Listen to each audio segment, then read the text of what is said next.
கிறிஸ்து மிகவும் அன்பாய் அழைக்கப்பட்ட அன்புக்குரிய சகோதர சகோதரிகளே, உங்கள் யாவருக்கும் கிறிஸ்துக்குள்ளான அன்பின் வாழ்த்திலே இந்த நேரத்திலே குறிப்பிடுகிறேன். அடியில் சார்ந்தக்கூடிய பாண்டிச்சேரியின் சபையின் சார்பாக அன்பின் வாழ்த்திலையும் இந்த நேரத்திலே குறிப்பிடுவதில் எனக்கு மிகுந்த மகிழ்ச்சி. அது மாத்திரமில்லாமல் அன்பின் வாழ்த்திலையும் உங்களுடைய அன்பின் வாழ்த்திலையும் கடந்து சென்று கிறிஸ்துவனுடைய அன்பர்களாக இருக்கிற பாண்டிச்சேரியில் இருக்கிற பிள்ளைகளுக்கு சொல்லுவதில் நான் மகிழ்ச்சி அடைகிறேன் மற்றும் கடமைப்பட்டிருக்கிறேன். அன்பான சகோதர சகோதரிகளே, இந்த ஒரு முன்னறிவிப்புக்கு பிற்பாடு நம்ம ஒரு பாடத்தை நம்ம பார்க்கலாம். நம்முடைய அன்பு சகோதரர் சொன்னமாக ரத்தத்தினை சாதாரணமாக எண்ணுதல் அப்படின்ற ஒரு பாடத்தை நம்ம எடுத்திருக்கோம். கவுண்டிங் த பிளட் காமன் அப்படின்றது நம்முடைய 7ஆம் தூதன் எழுதின ஒரு பாடம். இது இந்த ஒரு பாடத்திற்கு அவர் எடுத்துக்கொண்ட வேத வசனம் எபிரேயர் 10ஆம் அதிகாரம் 29ஆம் வசனம் வாசிக்கலாம். எபிரேயர் 10ஆம் அதிகாரம் 29ஆம் வசனம், தேவனுடைய குமாரனை காலின் கீழ் மிதித்து தன்னை பரிசுத்தம் செய்த உடன்படிக்கையின் இரத்தத்தை அசுத்தம் என்று எண்ணி கிருபையின் ஆவியை அவமதிக்கிறவன் எவ்வளவு கொடிய தண்டனைக்கு தகுதியானவனாக இருப்பான் என்பதை யோசித்து பாருங்கள். சோ நமக்கு இந்த இடத்துல ஒரு முக்கியமான ஒரு காலத்தை நோக்கி நம்ம பயணிச்சுட்டு இருக்கோம். அடுத்த மாசம் எந்த ஒரு நாள்ல நமக்கு இந்த ஒரு கர்த்தருடைய ராபோஜனம் ஏப்ரல் 11. சோ இப்படி அந்த ஒரு நாளுக்கு நம்ம கடந்து செல்றதுக்கு முன்னாடி நம்மளே நாமளே தகுதிப்படுத்துவதற்கான அநேக பாடங்களை சில வாரத்துல இருந்து நம்ம என்ன பண்ணிட்டு இருப்போம் அப்படின்னா பார்த்துட்டு இருக்கோம். எந்த ஒரு பாடமும் அதன் அடிப்படையில் தான் அமையும். அன்புக்குரியவர்களே, இதுல நம்ம என்ன ஒரு விஷயத்த நம்ம நிதானிச்சு பார்க்கணும், நம்மளை யோசிச்சு பார்க்கணும் அப்படின்னா, தேவனுடைய குமாரனை காலின் கீழ் மிதித்து இதை படிக்கிறது எப்படி இருக்கு பாருங்களேன். படிக்க முடியுதுங்களா இத? ஐயோ, ஒரு மாதிரி இருக்குல்ல. அதாவது தேவனுடைய குமாரனை காலின் கீழ் மிதித்து தன்னை பரிசுத்தம் செய்த உடன்படிக்கையின் ரத்தத்தை அசுத்தம் என்று எண்ணி நினைத்து, இல்லைங்களா?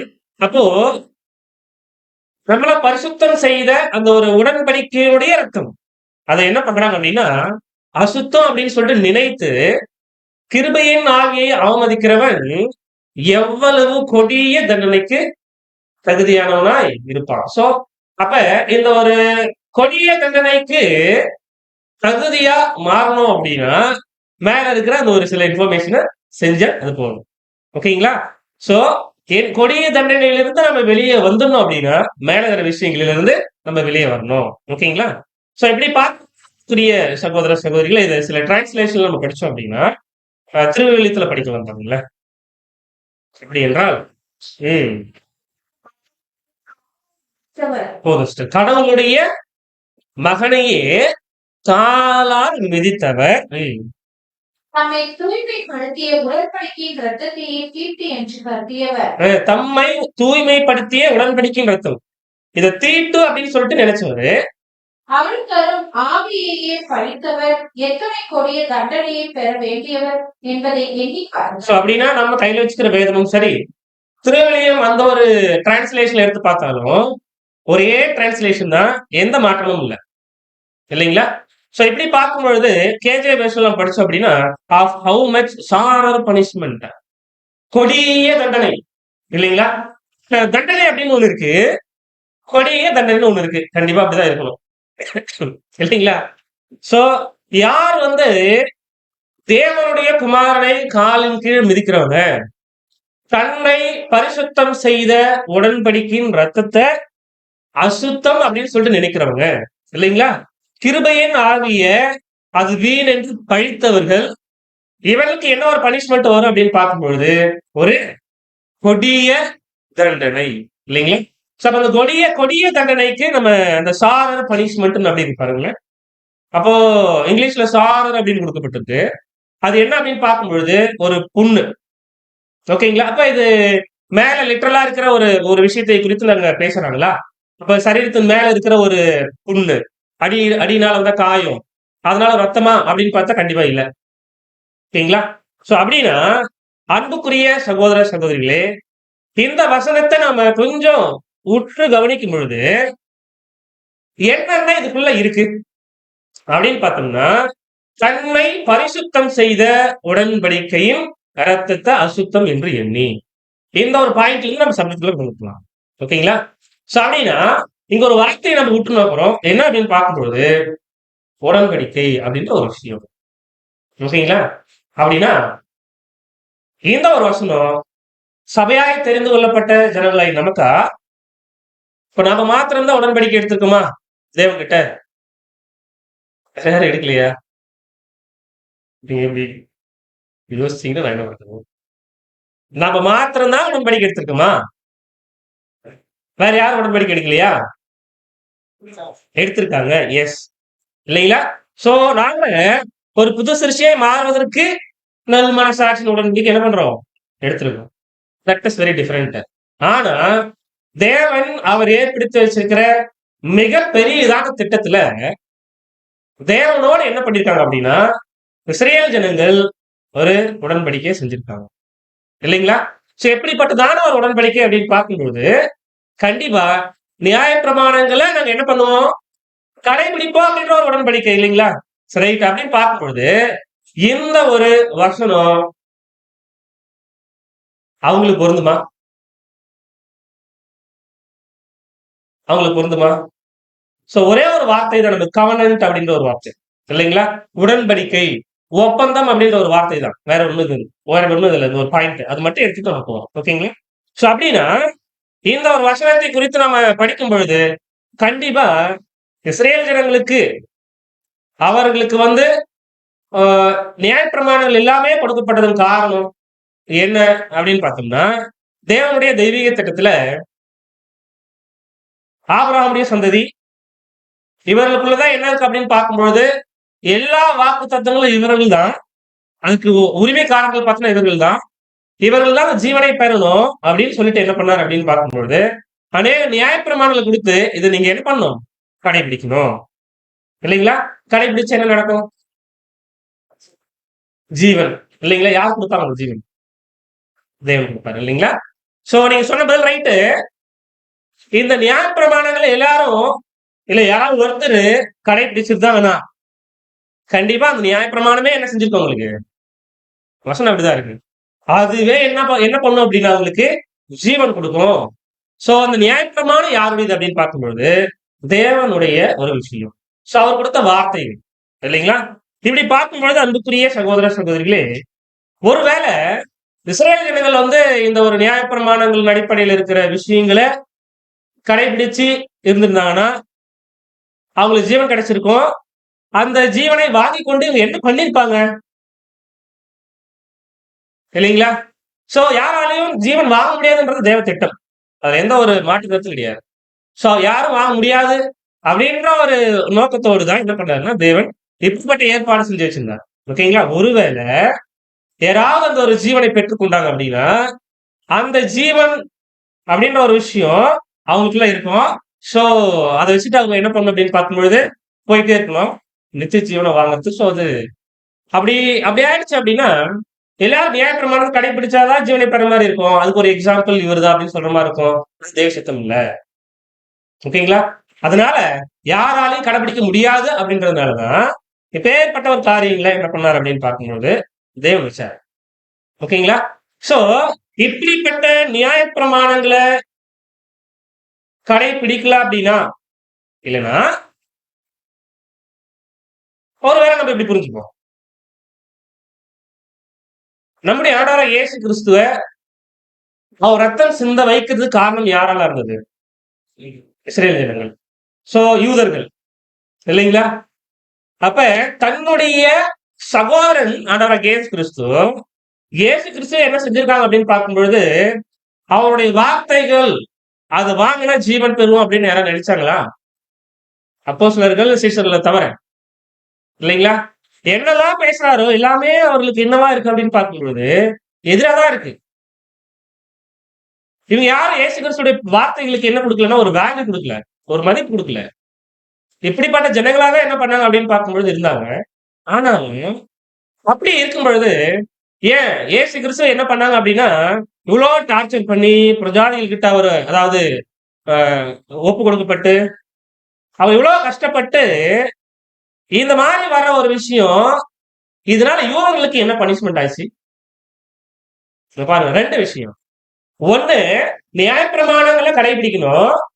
ஒருவேளை அதை பழிச்சோ கடைபிடிக்க முடியாது அப்படின்னு எதிரா பேசணும் அப்படின்னா அதுக்கு பனிஷ்மெண்ட் இருக்கு, இல்லைன்னு சொல்ல முடியாது. யாராவது மோசை வாழ்ந்த காலகட்டத்துல நியாயப்பிரமாணங்கள்லாம் ஃபாலோ பண்ண முடியாது நீங்க சொல்ற மாதிரி அப்படின்னு யாராவது சொல்லியிருந்தாங்கன்னா அவங்களுக்கு என்ன இருக்கும்? கண்டிப்பா பனிஷ்மெண்ட் இருக்கு, இல்லைங்களா? கண்டிப்பா பனிஷ்மெண்ட் இருக்கு. அப்படியே நம்ம கொஞ்சம் வந்து பார்த்தோம்னா இயேசு கிறிஸ்து வாழ்ந்த காலகட்டத்துல வரைக்கும் யூதர்கள் என்ன செஞ்சாங்க அப்படின்னு பார்க்கும்பொழுது எல்லா தேவனுக்கு பிரியம் இல்லாத காரியங்களை என்ன பண்ணாங்க. யாரும் நியாயப்பிரமாணத்துல ஃபாலோ பண்ணல. அப்ப அவங்களுக்கு என்ன கிடைக்கணும்? அப்ப தண்டனை கிடைக்கணும்ல, சரிங்களா? ஆனா அந்த தண்டனை அப்படின்றது தண்டனை தான், ஒரு கொடிய தண்டனை கிடையாது. வித்தியாசப்படுத்திக்கலாம், ஓகேங்களா? அது ஒரு பனிஷ்மெண்ட். சோ அவங்களுக்கு என்ன மாதிரியான ஒரு பனிஷ்மெண்ட் அவங்களுக்கு கிடைச்சது அப்படின்னு பார்க்கும்பொழுது உங்கள் வீடு உங்களுக்கு பாழாக்கி விடப்படும், இல்லைங்களா? 1914 வரைக்கும் என்ன ஆகுவாங்க? ஒரு ஜாதிகள் கிட்ட கஷ்டப்படணும். சோ இப்படிப்பட்ட அனுபவங்களை யூதர்கள் என்ன பண்ணாங்க அப்படின்னு பார்க்கும்பொழுது வாகனங்கள் வழிய இது ஒரு பனிஷ்மெண்ட் அவங்களுக்கு. ஆனா ஒரு சாரர் பனிஷ்மெண்ட், ஒரு கொடிய தண்டனை அப்படின்னு இஸ்ரேல் ஜனங்களுக்கு என்ன பண்ண முடியாது அப்படின்னு பார்க்கும்பொழுது நம்ம சொல்ல முடியாது, ஓகேங்களா? அப்ப என்ன பண்ணலாம் அப்படின்னு பார்த்தோம்னா அப்ப தண்டனை அப்படின்றது யூதர்களுக்கு தான், பட் கொடிய தண்டனை அவங்களுக்கு கிடையாது, ஓகேங்களா? ஆனா அதுக்கப்புறம் இயேசு கிறிஸ்து மரித்து உயிர் தெரிந்து போயிட்டு பிற்பாடு அப்போஸ்தலர்கள் மாத்திரமில்ல சீஷர்களும் அந்த ஒரு பெந்தகோஸ்தே நாள்ல பரிசுத்தாவியை வாங்கிட்டு அதுக்கப்புறம் கிறிஸ்துவனுடைய ஒரு ஒரு அடிச்சூடுகளை பின்பற்ற அப்படின்னு சொல்லிட்டு வந்த ஜனங்களுக்கு தான் என்ன ஒரு பனிஷ்மெண்ட் அப்படின்னு பார்க்கும்பொழுது பிரஜாதிகள், இல்லைங்களா? யாருக்கு? நமக்கு. இப்பதான் நம்ம பாயிண்ட்குள்ள வந்திருக்கோம். அப்ப இந்த ஒரு பிரஜாதிகளுக்கு தான் என்ன அப்படின்னு பார்க்கும்பொழுது எப்படிப்பட்ட ஒரு பனிஷ்மெண்ட் அப்படின்னு பார்க்கும்பொழுது ஒரு கொடிய தண்டனை, ஓகேங்களா? அப்ப சபையாக அழைக்கப்பட்டு தெரிந்து கொள்ளப்பட்ட ஜனங்களுக்கு கொடிய தண்டனை யாராவது பெறாங்க அப்படின்னா வாங்குறாங்க அப்படின்னா அவங்க என்னென்ன விஷயங்களை வந்து அவங்க செஞ்சிருக்கணும்? குமாரனை குமாரனை தன் காலின் கீழே மிதிக்கிறது. அப்புறம் இரண்டாவது தங்களை பரிசுத்தம் செய்த உடன்படிக்கையின் ரத்தத்தை அசுத்தம் என்று எண்ணி கிருபையின் ஆவியை நிந்திக்கிறவர்கள். சோ இப்படிப்பட்ட 3 விஷயங்களும் செய்யறவங்க எங்க இருக்கணும் அப்படின்னு பார்க்கும்பொழுது அழைக்கப்பட்டு தெரிந்து கொள்ளப்பட்ட ஜனங்களுக்குள்ள, அதாவது சபை ஜனங்களுக்குள்ள இவங்க இருக்கணும் அப்படின்ற ஒரு விஷயம் இவங்களுக்கு தான் என்ன அப்படின்னு பார்க்கும்பொழுது ஒரு பனிஷ்மெண்ட், ஓகேங்களா? கொடிய தண்டனை. சோ அப்படின்னா அப்போஸ்தலனாகிய பவுல் இந்த நிருபத்துல ஒரு ஒப்புமை என்ன பண்றாரு அப்படின்னு பார்க்கும்பொழுது எழுதுறாங்க.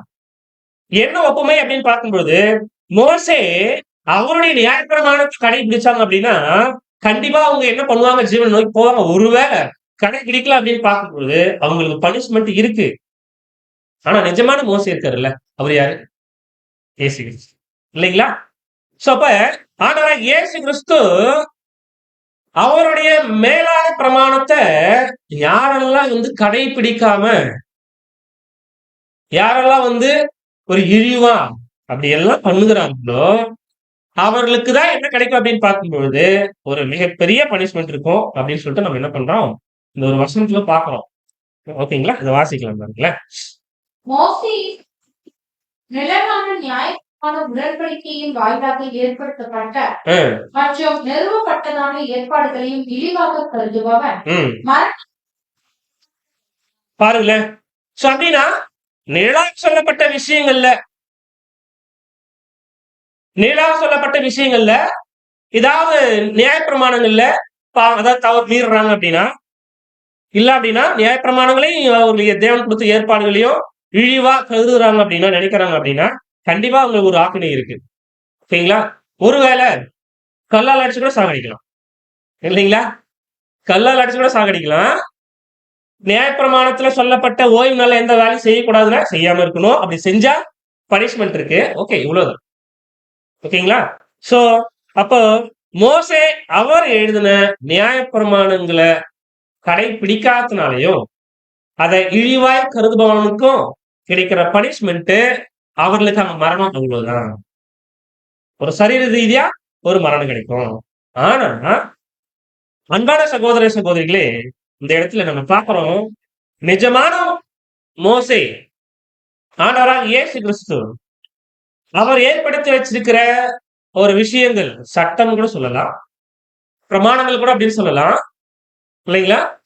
இவைகளை நாம ஒருவேளை கடைபிடிக்கல, அதுக்கு இழிவா நம்ம இருக்கிறோம், அதன்படி வாழாம இருக்கோம் அப்படின்னா டெஃபினட்டா நம்ம கொடுக்குற punishment we will have much sorer punishment. இங்க ஒரு அடிஷனலா ஒரு வார்த்தை, அதாவது பனிஷ்மெண்ட் தண்டனை, ஓகேங்களா? சாரர் பனிஷ்மெண்ட் கொடிய தண்டனை. அந்த ஒரு புண், அதாவது லிட்டரலா கிடையாது, ஓகேங்களா? மச் சாரர் பனிஷ்மெண்ட் அதாவது மிகவும் கொடுமையான தண்டனை யாருக்கு கிடைக்கும் அப்படின்னு பார்க்கும்போது இவர்களுக்கு கிடைக்கும், ஓகேங்களா? சோ அன்புக்குரியவர்களே, அப்படின்னா இந்த வார்த்தை, இந்த சாரர் பனிஷ்மெண்ட், சாரர் அப்படின்ற ஒரு வார்த்தை எப்படிப்பட்டதா இல்லை அப்படின்னா, ஒரு சரீரத்துல புண்ணு இருக்கும் இல்லையா, அந்த மாதிரியான பனிஷ்மெண்ட் எல்லாம் இல்ல, ஓகேங்களா? சோ எப்படிப்பட்டது பனிஷ்மெண்ட் அப்படின்னா, ரொம்ப சிவியரான ஒரு விஷயம், மோர் வெயிட்டி பனிஷ்மெண்ட், ஓகேங்களா?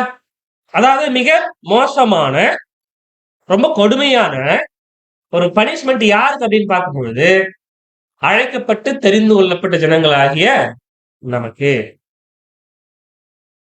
ஓகேங்களா? ஒருவேளை நாம இந்த ஒரு சாரர் பனிஷ்மெண்ட் யாராவது வாங்கிட்டாங்க அப்படின்னா கண்டிப்பா அந்த பனிஷ்மெண்ட்டுக்கு அப்புறம் அவங்களுக்கு உயிர் தெரிதல் கிடையாது, இல்லைங்களா? இரண்டாம் மரணம் அப்படின்ற ஒரு விஷயம் கொஞ்சம் கஷ்டமா தான் இருக்கு கேட்கறதுக்கு. ஆனா மோசே கொடுத்த கட்டளையே கீழ்ப்படியாம அத விருதாவாய் நினைத்து அதற்கு விரோதமா பேசி அதற்கு விரோதமா தவறு செஞ்சா கூட என்ன பண்ணலாம் அப்படின்னு பார்க்கும்பொழுது அவங்க ராஜ்யத்தில் உயிரிழந்து வந்து ஜீவனை பெறும் ஒரு வாய்ப்பு அவங்களுக்கு இருக்கு இஸ்ரேல். சோ இந்த ஒரு ஒப்புமை என்ன பண்றாரு அப்படின்னு பார்க்கும்பொழுது பிரதருக்கு கோட் பண்றாங்க. சோ அப்ப இஸ்ரேல் ஜனங்களுக்கு பிரமாணங்கள் இருந்துச்சு, உடன்படிக்கை இருந்துச்சு, அது லா கவர்னன்ட் இல்லைங்களா? அதை வந்து அவங்க கடைபிடிக்கல அப்படின்னா கூட அவங்களுக்கு ஒரு மரணம் இருக்கு, மரணத்துக்கு பிற்பாடு ஒரு ஜீவன் கிடைக்க வாய்ப்பு இருக்கு, சான்சஸ் இருக்கு. ஆனா கிறிஸ்து இயேசு ஏற்படுத்தின ரொம்ப அருமையான ஒரு கவர்னன்ட் இல்லைங்களா? இப்படிப்பட்ட ஒரு விஷயத்த புரிந்த நாம தவறு செய்யறோம் அப்படின்னா நமக்கு கிடைக்கிறது தான் ஒரு மிகப்பெரிய கொடிய தண்டனை, ஓகேங்களா? இப்படிப்பட்ட தண்டனை என்னவா இருக்கணும் அப்படின்னு பார்க்கும் பொழுது அன்பான சகோதர சகோதரிகளே, அதுக்கப்புறம் நமக்கு என்னெல்லாம் இருக்காதுன்னா ஒரு ஜீவனை பெறுகிறதோ இப்படிப்பட்ட விஷயங்கள் இருக்காது, ஓகேங்களா? வாசிக்கலாம் முதல் பாயிண்ட். இந்த தீர்ப்பினின்று அவன் கிறிஸ்துவின் புண்ணியத்தின் வாயிலாக வெறுவிக்கப்படுவான். ஓகே, சோ இப்படி அவர்களுக்கு ஒரு பனிஷ்மெண்ட் ஜட்ஜ்மெண்ட் இருக்கு, கண்டிப்பா அவங்களுக்கு விடுதலை கிடைக்கும். அடுத்த பாயிண்ட், இந்த மரண ஆக்கினையானது தற்காலிகமான தன்மையில் காணப்படுவதனால் இது அவனது நித்தியத்திற்கு அடுத்த நலன்களை பாதிப்பது. இஸ்ரேல் ஜனங்களை பார்க்கும் பொழுது அவர்களுக்கு கிடைக்கிற ஒரு பனிஷ்மெண்ட் நித்தியத்துக்கு அடுத்த நலன்களை ஒரு பாதிக்கிறது கிடையாது.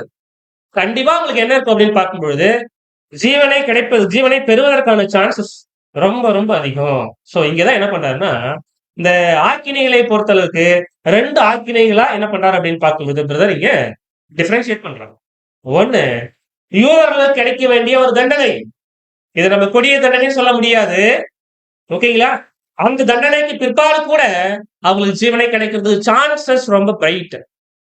ஆனா பிரஜாதிகளாகி நமக்கு கிடைக்கிற அந்த தண்டனைக்கு பிற்பாடு கண்டிப்பா நமக்கு என்ன இருக்கும் அப்படின்னு பார்த்தோம்னா ஜீவனை பெறுவதற்கான எந்த ஒரு வாய்ப்பும் இல்லை, ஓகேங்களா? இப்ப நம்ம சொல்லுங்க அப்படின்னா வந்து அந்த ஒரு அந்த கொடிய தண்டனை என்னவா இருக்கு வாய்ப்பு இருக்கு? இது ஒரு வார்த்தையாக நம்ம என்ன பண்றோம் இது வரைக்கும் பார்த்துட்டு இருந்திருக்கோம். அப்ப 2ஆம் மரணம் இல்லைங்களா? வாசிக்கலாம் அந்த பாயிண்ட்ஸ். ஒருவன் நிஜமான மோசையினால் தீர்க்கப்படுவது மிகவும் அதிக கடினமானதா இருக்கும். பாருங்களேன், அப்போ நம்முடைய ஆண்டவராக இயேசு கிறிஸ்துவினால நாம தீர்க்கப்படுறோம் அப்படின்னா ஒண்ணு நமக்கு என்ன கிடைக்கும்? ஜீவன் கிடைக்கும். இல்லைங்களா? அப்ப ஜீவனுக்கு எதிரா நம்ம நடந்திருந்தோம் அப்படின்னா தண்டனையானது மிகவும் அதிக கடினமானதா இருக்கு. அடுத்த 2வது பாயிண்ட். இந்த கடுமையான இந்த கடுமையான இவரது கொடிய ஆக்கினை என்று இரண்டாம் மரணம் அழிவை இருக்கின்றது என்று நாம் புரிஞ்சுக்கணும். சோ அன்பான சகோதர சகோதரிகளே, இந்த ஒரு கொடிதான ஒரு ஆக்கினை அப்படின்றது வேற ஒண்ணும் இல்ல, 2வது மரணம், செகண்ட் டெத். ஓகேங்களா? இது நம்ம எப்படி இவ்வளவு பெரிய ஒரு கொடிதான ஒரு விஷயம் அப்படின்னு நம்ம எப்படி புரிஞ்சுக்க முடியுது? சரி, நம்ம சில கேள்விக்குள்ள போலாம். யாரெல்லாம் 2வது மரணத்துக்குள்ள பெறுவாங்க அப்படின்னு நம்ம யோசிக்க முடியாது. எப்படிப்பட்டவர்கள் 2வது மரணத்துக்குள்ள போவாங்க அப்படின்ற வசனத்தின் அடிப்படையில் மெடிடேட் பண்ணலாம், அவ்வளவு. ஓகேங்களா? சோ அன்புக்குரிய சகோதர சகோதரிகளே, சோ இப்ப நம்ம இப்படி பார்க்கும் பொழுது எபிரேயர் வசனத்துல நம்ம படிச்ச வண்ணமா, அதாவது ஆண்டவராக இயேசு கிறிஸ்துவ காலின் கீழே மிதிக்கிற ஒரு விஷயம் ஒண்ணு. ஓகேங்களா? 2வது உடன்படிக்கையின் ரத்தத்தை தங்களை பரிசுத்தம் பண்ண உடன்படிக்கையின் ரத்தத்தை அசுத்தம் என்று எண்ணி, இல்லைங்களா? கிருபையின் ஆவியை நிந்திக்கிறவர்களுக்கு கொடிதான தண்டனை. சோ அப்படின்னா கண்டிப்பா அந்த ஒரு கிருபையின் ஆவி அப்படின்றது இஸ்ரேல் ஜனங்களுக்கு, அதாவது யூதர்களுக்கு நம்ம என்ன பண்ண முடியாதுன்னா சொல்ல முடியாது. சோ கண்டிப்பா இது நமக்காக எழுதப்பட்ட ஒரு வசனம் தான். அதுல எந்த ஒரு மாற்று கருத்தும் கிடையாது. ஓகேங்களா? அன்பானவர்களே, அப்படின்னா இந்த 2வது பாயிண்ட் இருக்கு இல்லைங்களா, தன்னை பரிசுத்தம் பண்ண உடன்படிக்கையின் ரத்தத்தை அசுத்தம் என்று எண்ணி, கரெக்டுங்களா? அப்போ அந்த ஒரு உடன்படிக்கையின் ரத்தத்தை அது எப்படி நம்ம அப்படின்னா அது அந்த ஒரு ரத்தம்னா என்ன நம்ம எப்படி புரிஞ்சுக்கிறது?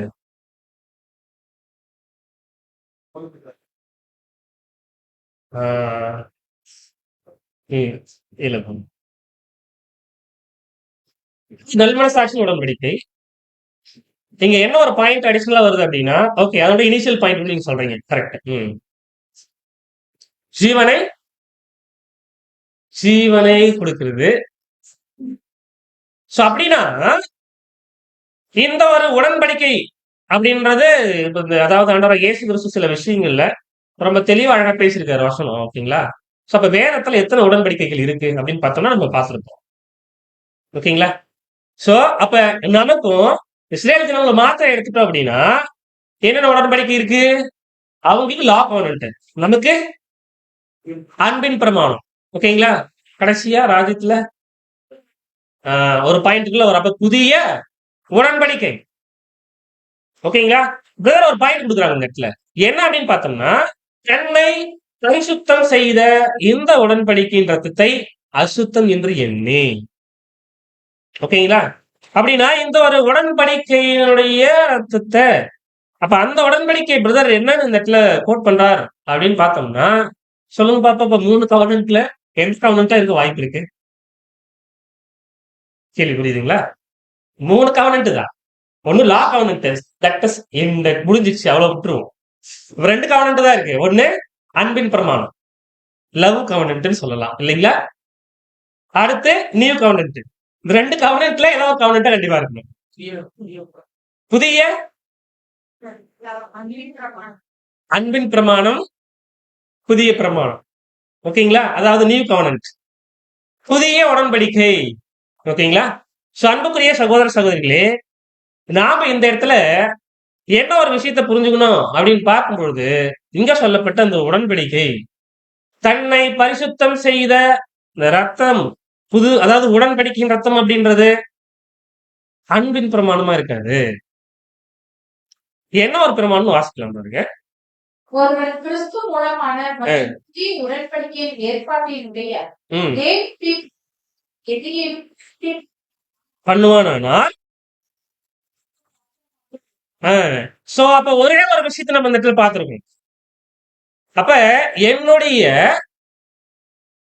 ரத்தம் அப்படின்ற ஆண்டவராகிய இயேசு கிறிஸ்து சொல்லும் பொழுது அந்த ஒரு விஷயத்தை குறித்து படிக்கிறோம் அப்படின்னா அதனால ஒரு உடன்படிக்கை ஏற்படுத்துறார். அந்த ஒரு விஷயம் புதிய ஒரு உடன்படிக்கை குறித்து பேசுறதுக்கு எப்படிங்கிறத நம்ம புரிஞ்சுக்கிறது ஆண்டவர் இயேசு கிறிஸ்து சொல்லியிருக்காங்க. நம்ம பின்னாடி படிக்கலாம். சரிங்களா? அப்ப ஒருவன் கிறிஸ்து மூலமான மற்றும் புதிய உடன்படிக்கை ஏற்பாட்டினுடைய தேவனுடைய பிரமாணங்கள் எதையேனும் அசட்டை பண்ணினால், ஓகேங்களா? அப்படின்னா புதிய உடன்படிக்கை நம்ம எதை அசட்டை பண்ண வாய்ப்பு இருக்கா? இப்ப புதிய உடன்படிக்கைனா என்ன? ராஜ்யத்துல ஆண்டவராகிய இயேசு கிறிஸ்து. ஓகே, நீ சொல்றது ரைட்டு, சந்தோஷம்.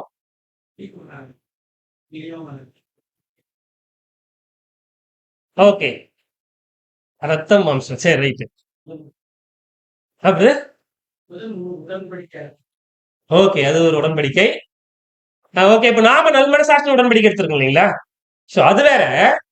நாம அப்பம், திராட்சை ரசம், இந்த பாத்திரத்துல திராட்சை ரசம், ஓகேங்களா? அதுல ரெண்டு இந்த அடையாளங்கள்ல நம்ம பானம் பண்றது, அப்பத்துல நம்ம கைய வைக்கிறது, அதை சாப்பிடுறது, அதற்கான விளக்கங்கள் என்ன பண்ணப்பட்டிருக்கு அப்படின்னா கொடுக்கப்பட்டிருக்கு. நம்ம படிச்சிருக்கோம், நிறைய விஷயங்களை பார்த்திருக்கோம். சரிங்களா?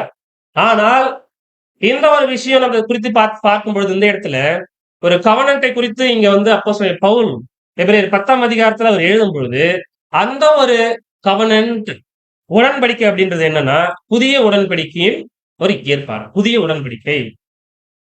சரிங்களா? சோ கொஞ்சம் கன்ஃபியூஸா இருக்கும் கண்டிப்பா. போக போக வசனங்களை பார்க்கும்போது புரிஞ்சிடும். அப்ப இந்த ஒரு பாயிண்ட் நம்ம பார்த்துக்கலாம். இப்போ புதிய உடன்படிக்கையின் அந்த ஒரு ரத்தத்தை ஏற்பாட்டை தேவனுடைய பிரமாணங்களை அசட்டை பண்றோம் அப்படின்னா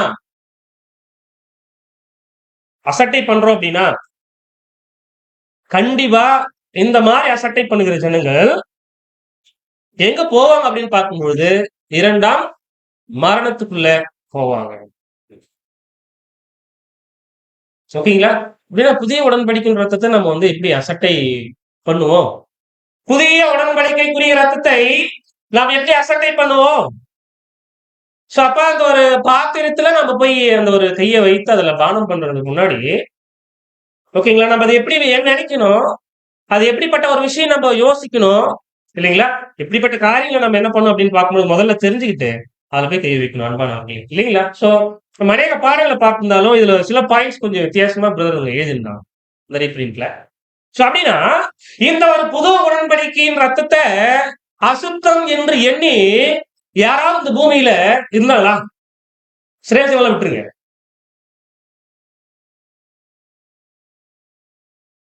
இந்த ஒரு புது உடன்படிக்கைக்குரிய ரத்தத்தை யாரும் இல்ல. யூதாஸ் காரியத்தை சிஸ்டர் சொன்ன மாதிரி சில தீர்க்க தரிசனங்களை பிரதர் கோட் பண்றாங்க, நமக்கு மேபி படிச்சிருந்துருக்கலாம் முன்னாடி. அப்ப இந்த தீர்க்க தரிசனங்களில என்ன இருக்கு அப்படின்னு பார்க்கும்பொழுது இவர் 2ஆம் மரணத்துக்கு போயிட்டு இருப்பாருன்னா என்ன பண்றாரு அப்படின்னா அங்க நிறைய நம்ம படிக்கிறோம். நீங்க சொல்லுங்களேன், தேவனுடைய தெய்வீக திட்டத்துல 2ஆம் மரணம் அப்படின்றது ஒரு மோசமான தண்டனை. இதை நம்ம எப்படி எடுத்துக்கூடாதுன்னா, ஓகே, ஒருவேளை நம்ம இந்த ஒரு லேக்கன் 44 போகல, அப்புறம் திருப்பத்தமா போகல, ஒருவேளை செகண்ட் எடுத்து போயிட்டா மறுபடியும் வரதானே மாட்டோம், அவ்வளவுதானே, இல்லைங்களா? அந்த அளவுக்கு எக்ஸ்ட்ரீம் அளவுக்கு என்ன பண்ணக்கூடாதுன்னா தேவனுடைய பிள்ளைகள் யோசிக்கூடாது. பாருங்க எப்படிப்பட்ட கொடிய தண்டனை அப்படின்னா, உலக ஜனங்கள் கூட இப்போ பாவத்துக்குள்ள இருக்கிற உலக ஜனங்கள் கூட இஸ்ரேல் ஜனங்கள் இப்பேற்பட்ட ஒரு உடன்படிக்கைய நியாயப்பிரமாணங்களை மீறினவர்கள் கூட ஒரு வாய்ப்பு இருக்கு. இப்ப நம்ம எவ்வளவுதான் கஷ்டப்பட்டு நம்மளோட பிரயாசங்கள் நம்மளுடைய எல்லா காரியங்களையும் தேவன் முன்னாடி செஞ்சு அதுக்கப்புறம் நம்ம கஷ்டப்பட்டோம் அப்படின்னா இந்த ஒரு புதிய உடன்படிக்கைக்குரிய ரத்தத்தை நம்ம அசுத்தம் என்று எண்ணணும் அப்படின்னா கண்டிப்பா என்னவா மாறும் நம்ம. அதுக்கப்புறம் எந்த ஒரு சான்சஸ் கிடையாது, எதுவுமே கிடையாது, இல்லைங்களா? ஜீவனை பெறுபவர்கள் அநேகரா இருப்பாங்க. செம்மறியாட்டு வகுப்பா, அதுவும் பூமியில நம்ம அங்க கூட என்ன பண்ண முடியாது, போயிட முடியாது. ரொம்ப டஃபான ஒரு விஷயம். ஓகேங்களா? சோ அப்போ நம்முடைய பிதாவாகிய தேவன் என்ன பண்றாரு அப்படின்னு பார்க்கும்பொழுது இந்த ஒரு விஷயத்த, அதாவது என்ன பண்ணலாம் அப்படின்னு பார்த்தோம்னா, இந்த ஒரு பிரின்சிபல், இந்த ஒரு கொள்கைய 1000 வருட யுகத்துல கூட என்ன பண்றாரு அப்படின்னு பார்க்கும்பொழுது அவர் பயன்படுத்த போறார் நம்முடைய ஆண்டவராகிய இயேசு கிறிஸ்து. அது அங்க கூட பொருந்தும். ஓகேங்களா? எப்படி அங்க பொருந்தும் அப்படின்னு பார்த்தோம்னா, ஆண்டவராகிய இயேசு கிறிஸ்துவ அவரை பற்றி தெரியணும், உலக ஜனங்களுக்கு உயிர் தெரிந்து அங்க வரணும், உயிர் தெரிந்து வந்த பிற்பாடு சத்தியங்களை படிக்கணும், சத்தியங்களை படிக்கும் பொழுதே இயேசு கிறிஸ்து கொடுத்த அந்த மேல் வீட்டாரையில உட்காந்து என்னென்னலாம் பண்ணாரோ அதெல்லாம் உலகத்துல படிக்கணும். பட் அதை பண்ண போறது இல்லை அவங்க லிட்டரலா, இல்லைங்களா? அது சபைக்கு மாத்திரம்தான். இப்படி மேல் வீட்டாரையில அவர் செய்த ஒரு ஏற்பாடு யாருக்காக மாத்திரம் அப்படின்னு பார்க்கும்பொழுது சபை அந்த ஒரு காஸ்பல் ஏஜ் முடிவு வரைக்கும் தான். பட் இதுக்குள்ள இருக்கிற விஷயங்கள்ல ஆழ்ந்த கருத்துக்களை யார் தெரிஞ்சுக்கணும் அப்படின்னு பார்த்தோம்னா உலக ஜனங்கள் தெரிஞ்சுக்கணும். கண்டிப்பா தெரிஞ்சுப்பாங்க. ஓகேங்களா? அப்படி தெரிஞ்சுக்கும் பொழுது அவர்களுக்கு என்ன பண்ணுவாங்க அப்படின்னு பார்த்தோம்னா, கண்டிப்பா அந்த புது உடன்படிக்கைக்கு கீழே அவர்கள் ஜீவனை பெறுவாங்க அப்படின்ற ஒரு விஷயத்தை நம்ம பார்க்கிறோம். ஓகேங்களா? சோ அன்புக்குரிய சகோதர சகோதரிகளே, 1000 வருட அந்த ஒரு முடிவுல நடக்க போகிற ஒரு விஷயம், ஒரு புது உடன்படிக்கை கீழே இவர்கள் வாங்க போகிற ஒரு ஜீவனை குறித்து இந்த வசனமும் பேசல. அப்ப இந்த எபிரேயர் எழுதின நிருபம் 10ஆம் அதிகாரம் 29வது வசனத்துல நாம பார்த்த ஒரு விஷயம், அதாவது சுவிசேஷ யுகத்துக்கு முன்னாடி இருந்த யூதர்களுக்கும் கிடையாது, சுவிசேஷ யுகம் அப்புறம் வரப்போகிற உலக ஜனங்களும் கிடையாது. டெஃபினட்டா அந்த விஷயங்கள் யாருக்கு மாத்திரம் அப்படின்னா சபை ஜனங்களுக்கு மாத்திரமே. ஓகேங்களா? சோ இதுதான் நம்ம என்ன பண்றோம் அப்படின்னு பார்க்கும்பொழுது நமக்கு பொருத்தி படிக்கிறோம். தேவனுடைய பிள்ளைகளாகிய திருச்சபையின் பிள்ளைகளுக்கு நம்ம என்ன பண்றோம் அப்படின்னா படிச்சு நம்ம பார்க்கணும். ஓகேங்களா? சபைக்கு மாத்திரம் நம்ம படிக்கிற மொழிய வேற யாருக்கும் இது கிடையாது. ஓகேங்களா? இப்ப சபை ஜனங்களுக்கு யாருக்கு இருக்கும்? இப்ப இந்த கேள்விக்குள்ள வந்துடலாம். அப்ப சபை ஜனங்களுக்குள்ள யார் இப்படிப்பட்டவர்களுக்குள்ள போகணும்? இந்த புதிய உடன்படிக்கையின் ரத்தத்தை அசுத்தம் என்று என்ன வராங்க? இந்த ஒரு பாயிண்ட் மட்டும் போதும். இது 2 பாயிண்ட் நம்ம கடைசியா கன்க்ளூஷன் பார்ட்ல பார்க்கலாம். ஓகேங்களா?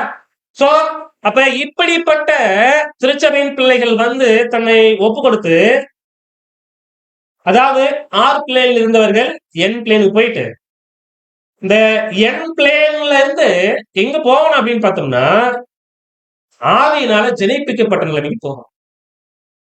இல்லைங்களா? அப்ப ஆவியினால ஜனிப்பிக்கப்பட்ட நிலைமைக்கு போறாங்கன்னா என்ன அர்த்தம்?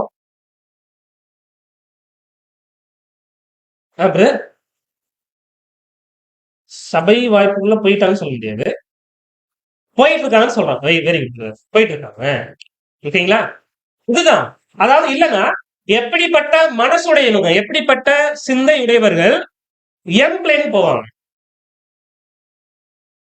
வசனங்களை நல்லா படிக்கிறவங்க, இல்லைங்களா?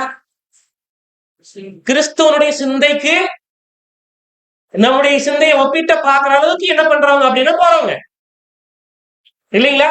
அப்ப கிறிஸ்துவனுடைய சிந்தை அவர் எப்படி ஆவியினால ஜனிப்பிக்கப்பட்டு அதுக்கப்புறம் அவருக்குள்ள அந்த கியூட்னிங் ப்ராசஸ் எல்லாம் நடந்துச்சோ அதே போல என்ன நடக்கணும் அப்படின்னு பார்த்தோம்னா நம்மளுக்குள்ள ஆவியினால ஜனிப்பிக்கப்பட்ட ஜனங்கள், இல்லைங்களா?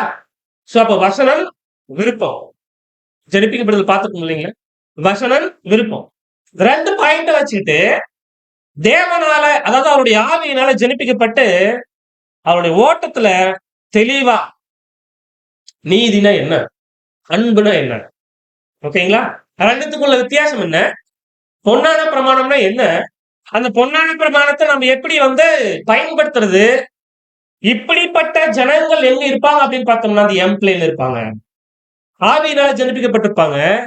இவர்களுக்கு தான் என்ன இருக்கும் அப்படின்னு பார்க்கும்பொழுது தங்களுடைய பாவங்கள் எல்லாம் மூடப்பட்டதனால அவர்கள் நீதிமான், இல்லைங்களா?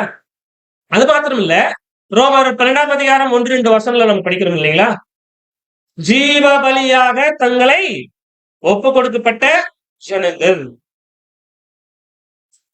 ஓகேங்களா? சோ அப்படி பார்க்கும்போது அன்புக்குரிய சகோதர சகோதரிகளே, தேவனுடைய தெய்வீக ஏற்பாட்டுல ஆவியினால் ஜனிப்பிக்கப்பட்ட ஜனங்களுக்கு தான் இந்த ஒரு சார் பனிஷ்மெண்ட், இந்த கொடிய தண்டனை. ஒரு வேலை வந்து என் பிளேன்ல கான்சிகரேஷன் பண்ணி ஒரு அடையாளமா தன்னோட தேவோட நெல்மன் சாட்சியோட படிக்க எடுத்து என் பிளேன்ல இருக்காங்கன்னு வச்சுக்கோங்களேன், இன்னும் அந்த ஜெனிப்பிக்கப்பட்ட நிலைமைக்கே போகல, அவங்களுக்கு இந்த பனிஷ்மெண்ட் இருக்குமா?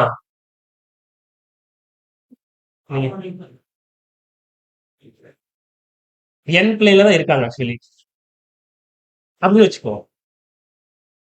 விசுவாசத்தினால நீதிமானாக்கப்பட்டாங்க, அவ்வளவுதான். ஜஸ்ட் அவர்களுக்கு இந்த ஒரு பனிஷ்மெண்ட் இருக்குமா? இருக்கிறதுக்கான வாய்ப்புகள் இல்லை. ஓகேங்களா? அப்ப சபை ஜனங்களுக்குள்ள நம்ம எப்படி சொல்லுவோம்?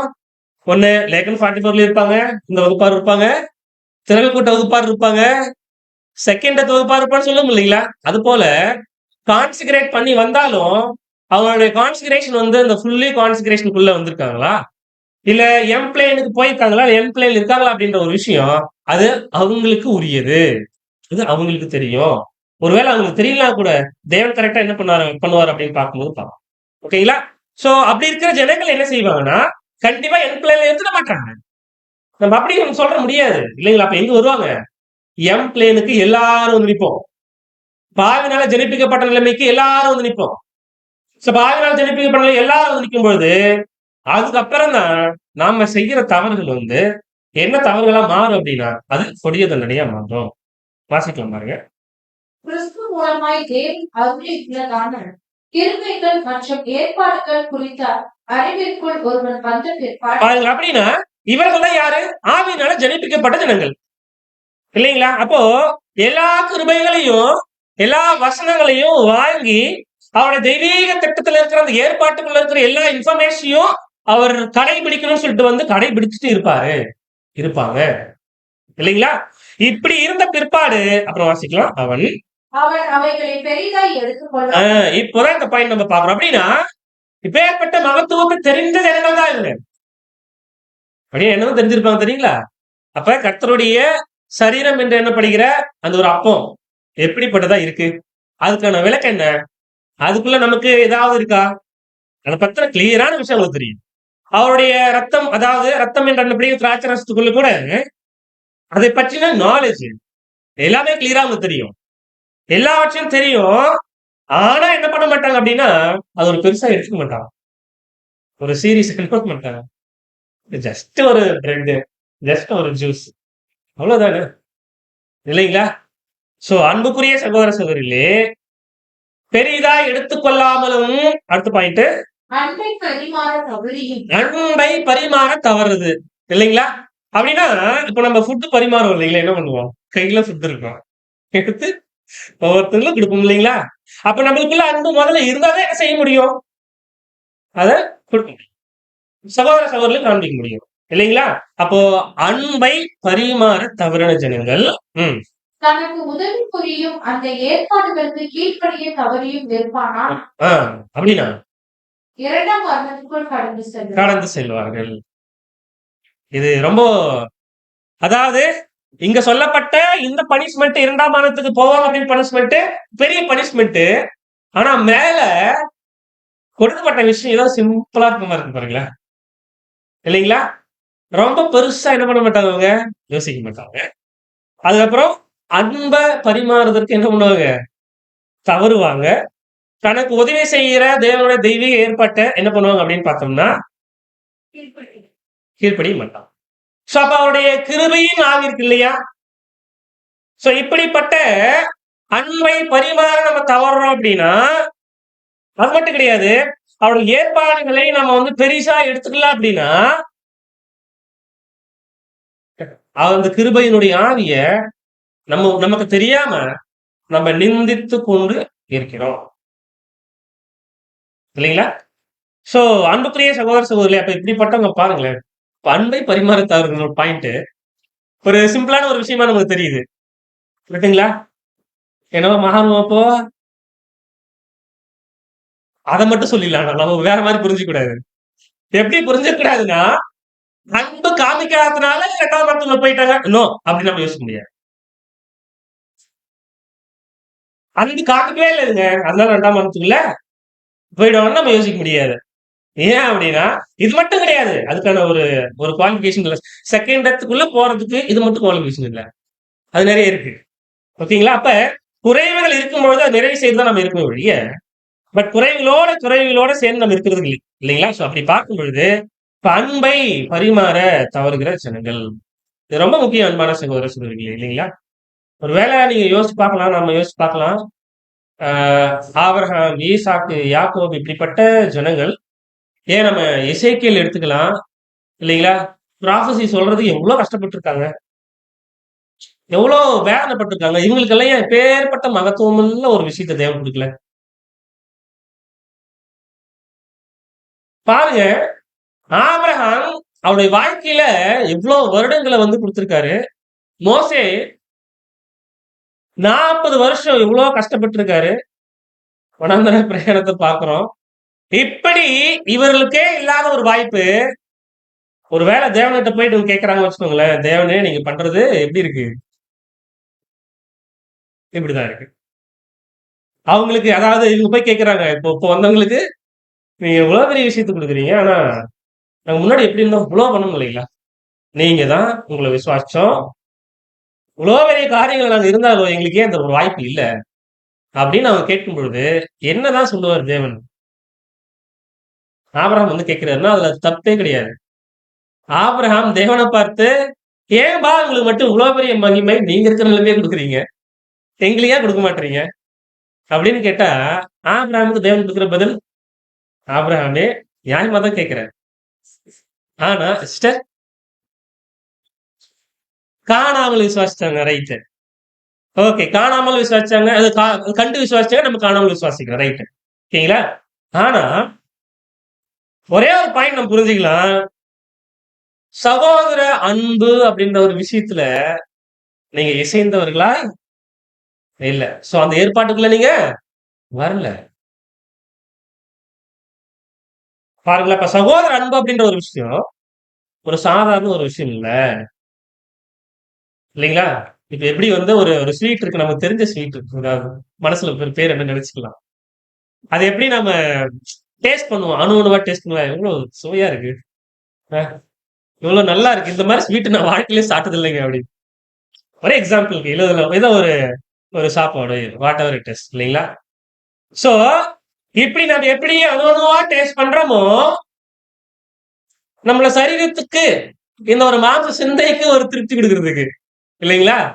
அதுபோல சகோதர அன்ப அணு அணுவா சுவைத்தால் மட்டும் தான் என்ன பண்ண முடியும்னா, லேக் அண்ட் 44ல போக முடியும். இல்லன்னா கண்டிப்பா 2 இது கிரேட் கம்பெனி இல்ல செகண்ட் டெத் இல்ல அப்படின்னா, அவங்க ஆய்வினால ஜெனிப்பிக்கப்படலைன்னா உலக ஜனத்துக்குள்ள வருவாங்க. அந்த ஜெனரல் சால்வேஷனுக்குள்ள வருவாங்க. இல்லைங்களா? சோ அன்பானவர்களே, நல்லா கவனிக்கலாம் அந்த ஒரு பாயிண்ட். பிரதர் அண்ட் லவ் அப்படின்றது தயவு செஞ்சு நம்ம என்ன செய்யலாம் அப்படின்னு பார்க்கும்பொழுது இன்னும் படிப்போம். அப்படி என்ன? அப்ப என்னென்னலாம் சகோதர சிநேகத்துக்குள்ள வரும்? அப்ப ஒரே வார்த்தையினால நம்ம இயேசு காண்பிக்கணும் தான். அப்படின்னு நம்ம சொல்லிட்டு போயிட்டோம் அப்படின்னா, அது மட்டும் உள்ள இருக்கும். 10 நாள் வெளியே போயிடும். இல்லைங்களா? பட் அது உள்ளவே இருக்கணும் அப்படின்னா, நம்ம என்ன செய்யணும் அப்படின்னு பார்க்கும்பொழுது, நம்மளுடைய வார்த்தையினால மாத்திரம் இல்ல, நம்முடைய கிரியைகளாலும் அந்த சகோதர சிநேகத்த நம்ம காண்பிக்கிறது ரொம்ப கிரேட். ஓகேங்களா? சோ அன்பானவர்களே, இந்த ஒரு சகோதர சிநேகத்த பரிமாற தவறுகிறவர்கள் 2ஆம் வானத்துக்குள்ள அதாவது நெறைய அதுக்குள்ள நெறைய பாயிண்ட்ஸ். தேவனுடைய தெய்வீக ஏற்பாட்ட நல்லா தெரிஞ்சுக்கிட்டு விட்டவங்க.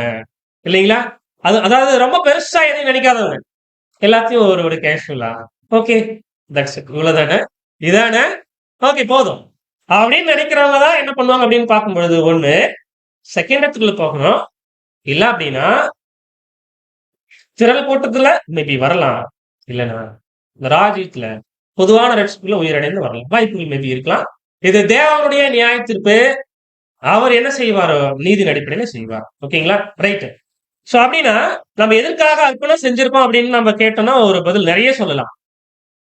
நம்ம ஏன் அர்ப்பணம் பண்ணியிருக்கோம் அப்படின்னு கேட்டோம்னா, நீங்க பாயிண்ட் சொல்லுங்க. ஒண்ணு நான் சபையா மாறணும். சொல்லுமா இல்லைங்களா? அப்புறம் வெரி குட் பிரதர். அவரோட கூட ஆளுகை செய்யறது. அப்புறம் மனவாட்டி ஆவறது.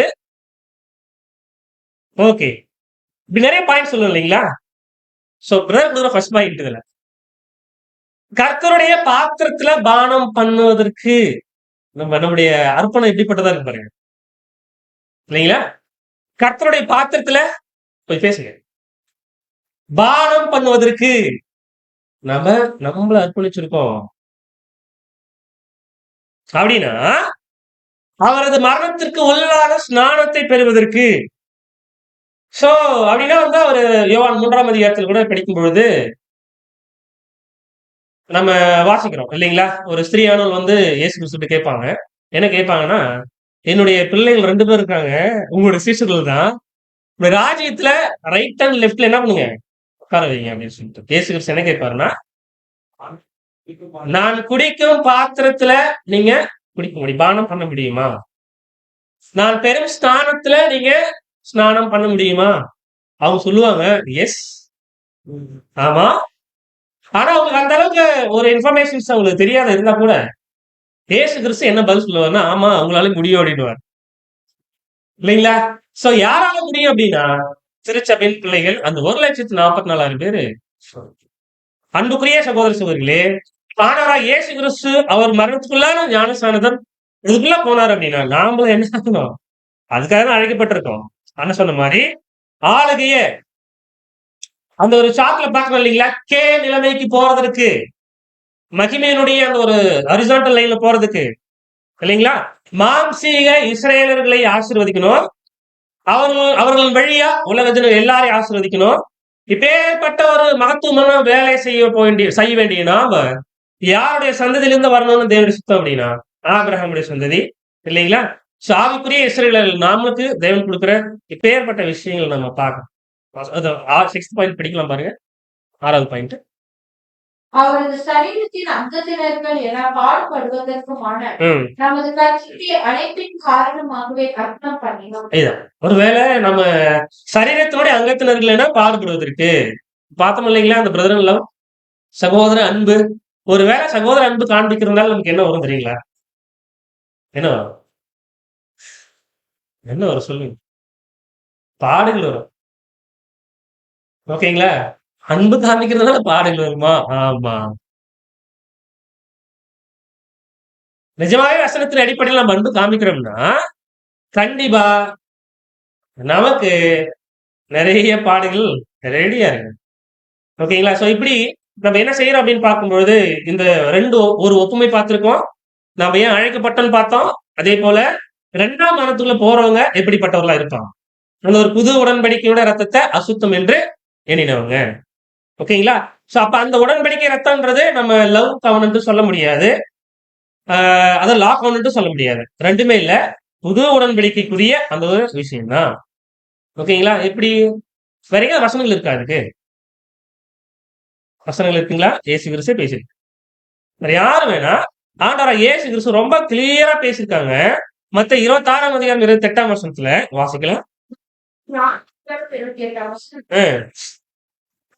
இது பாவ மன்னிப்பு உண்டாகும்படி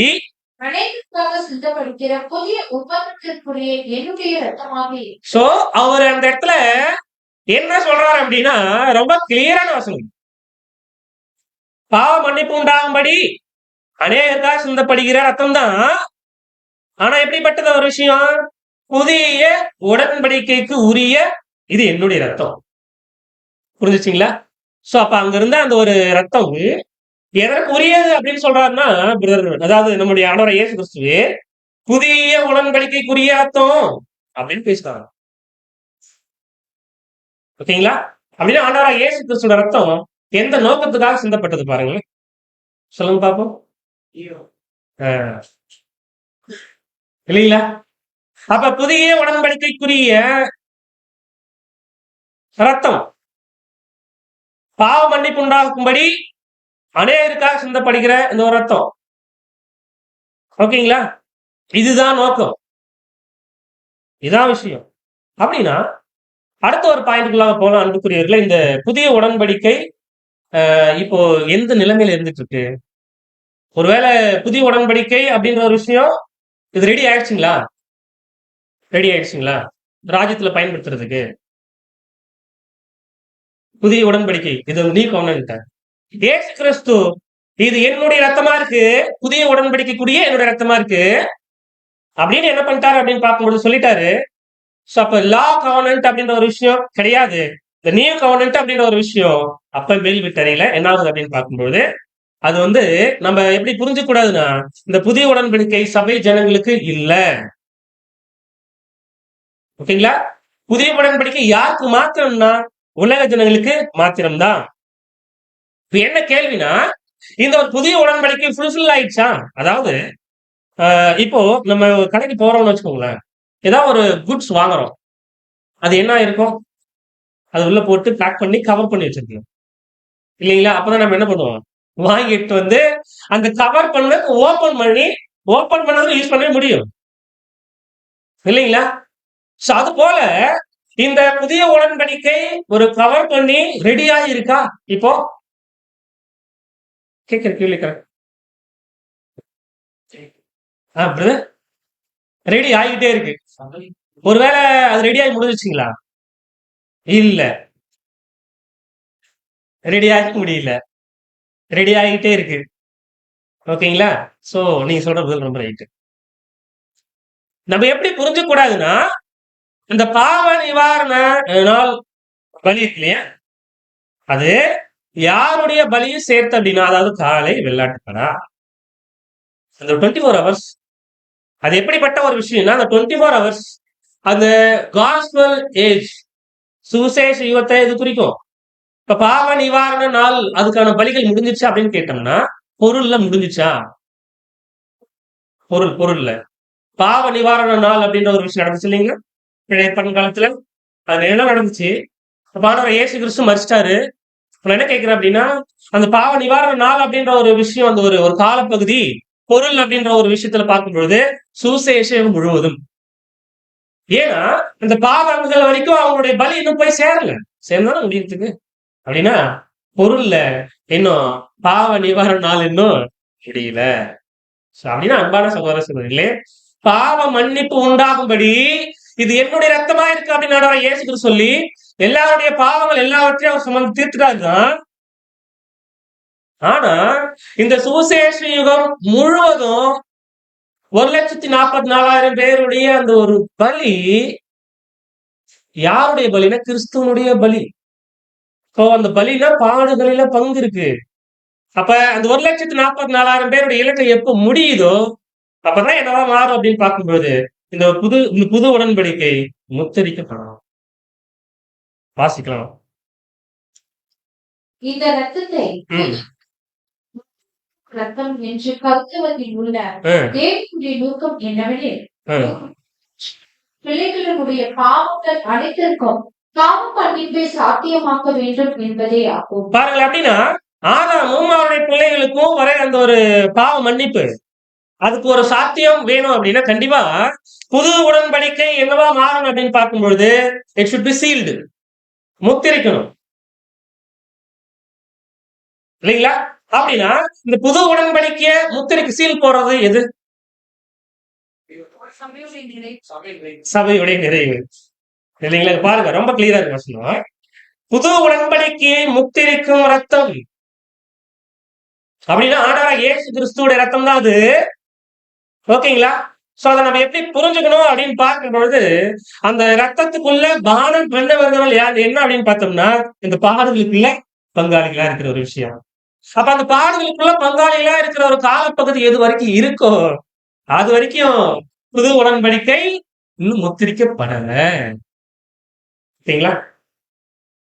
ஒருவேளை இந்த புது உடன்படிக்கையை முத்திரிக்கப்படாத இருக்கிறதுக்கு நம்ம வாழ்க்கையில் நம்ம ஏதாவது செஞ்சிட்டு இருந்தோம் அப்படின்னா தான் என்னவா மாறுவோம். என்னவா மாறும்? ரெண்டாவது பாயிண்ட் பாக்குறோம் இல்லைங்களா? தங்களை பரிசுத்தம் செய்த அந்த ஒரு உடன்படிக்கையோட ரத்தத்தை அசுத்தம் என்று எண்ணி அப்படின்னா என்ன அர்த்தம்னா, புது உடன்படிக்கை தான் ஒரு மிகப்பெரிய ஒரு விஷயம். அப்படி தெய்வீக ஏற்பாட்டுல ராஜ்யத்துல ஜீவனை கொடுத்து போன விஷயம். அதுக்கு முன்னாடி அதுக்கு ஃபவுண்டேஷன் நிறைய இருக்கு.